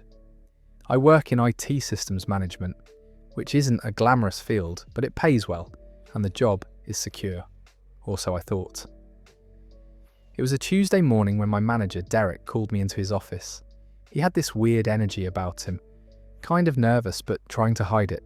He said they were bringing on a new hire to help streamline some processes and reduce the workload across the department. He wanted me to be the one to train them because I knew all the legacy systems better than anyone else in the company. I remember feeling this weird mix of emotions. Part of me was proud that they trusted me with this responsibility, but there was also this tiny voice in my head saying something didn't add up. Why would they hire someone to reduce workload if we weren't already drowning? We had like 2 open projects and a normal workflow, but Derek painted this picture about future growth and how we needed to be prepared for scaling up. It made sense enough that I shut down my doubts. I said yes, I was happy to do it. The new guy, let's call him Chris, started the following Monday. He seemed nice enough, quiet, focused, taking detailed notes on everything. I spent the first week just getting him acclimated to the office, introducing him around, showing him where everything was. But then we moved into the actual training phase, and that's when I really committed to this. I created this entire knowledge base for him. I'm talking hundreds of documents detailing every system we used, every password structure, every workaround that makes our operation actually functional. I documented processes that had literally never been written down because I'd learnt them from the previous guy before he retired. This was institutional knowledge that only lived in my head and now in Chris's notebook. I spent hours walking him through our database architecture, showing him the quirks of our main system that acts up every third Tuesday, explaining the relationships between different platforms. I even color-coded everything, created flowcharts. I was basically transferring my entire job expertise to this person. And here's the thing that makes me sick thinking about it now. I was genuinely trying to do a good job. I wasn't just throwing information at him. I cared about making sure he understood the deeper logic of why we do things a certain way, not just the surface level of what to do. I stayed late a few times to answer his questions. I'd send him resources after hours if I thought of something he might find helpful. I was investing in his success because that's just who I am as a person. I take pride in my work and in helping people grow. This went on for about 6 weeks. 6 weeks of my life essentially creating a redundant version of my job function on another person. 6 weeks of Derek popping his head into the training sessions occasionally and nodding approvingly at how thorough I was being. 6 weeks of me thinking this was just a normal part of career development. You know, maybe grooming someone to take over certain tasks so I could focus on bigger projects. Then one day, I was walking past Derek's office and his door was open. I wasn't trying to eavesdrop, but I heard my name and Chris's name, and something just made me stop. Derek was on the phone, and I could only hear his side of it. But what I heard made my blood run cold. He was saying something like, "Yeah, he's trained Chris on everything he knows. Chris picked it up really fast, way faster than we expected. I think we're in a good position to move forward with the transition." And then he laughed. He actually laughed and said, "He has no idea. The last thing we need is him getting defensive or trying to sabotage the handoff." I felt like the floor dropped out from under me. My first thought was that this had to be about something else. Maybe they were transitioning to a new software system. Maybe they were consolidating positions with another department. But deep down, I already knew. I knew exactly what he meant. They brought Chris in to replace me, and they had me train my own replacement while kept completely in the dark. I couldn't move for a second. I was just standing in the hallway, like an idiot, processing what I'd just heard. Then Derek glanced up and saw me. For a second, we just made eye contact, and I watched his face go pale because he realised I'd heard him. He tried to play it cool, waved me into the office, and got off the phone. Then he said something that I will never forget. He said, "Listen, we were going to talk to you about this." We're going to talk. Not even had talked. Were planning to eventually talk to me about it. I asked him point blank if I was being let go. He tried to dance around it at first, which made it somehow worse. He said the company was restructuring and they'd be moving in a different direction with IT management. He said they valued my work, but they needed someone who could grow with the company's needs. He said they'd give me a severance package and help me find something else. All these corporate buzzwords that meant absolutely nothing. I asked him why he didn't just tell me, why he had me train someone without letting me know it was to replace me. He got defensive. He said if they'd told me up front, I might not have trained Chris properly, or I might have tried to sabotage the process.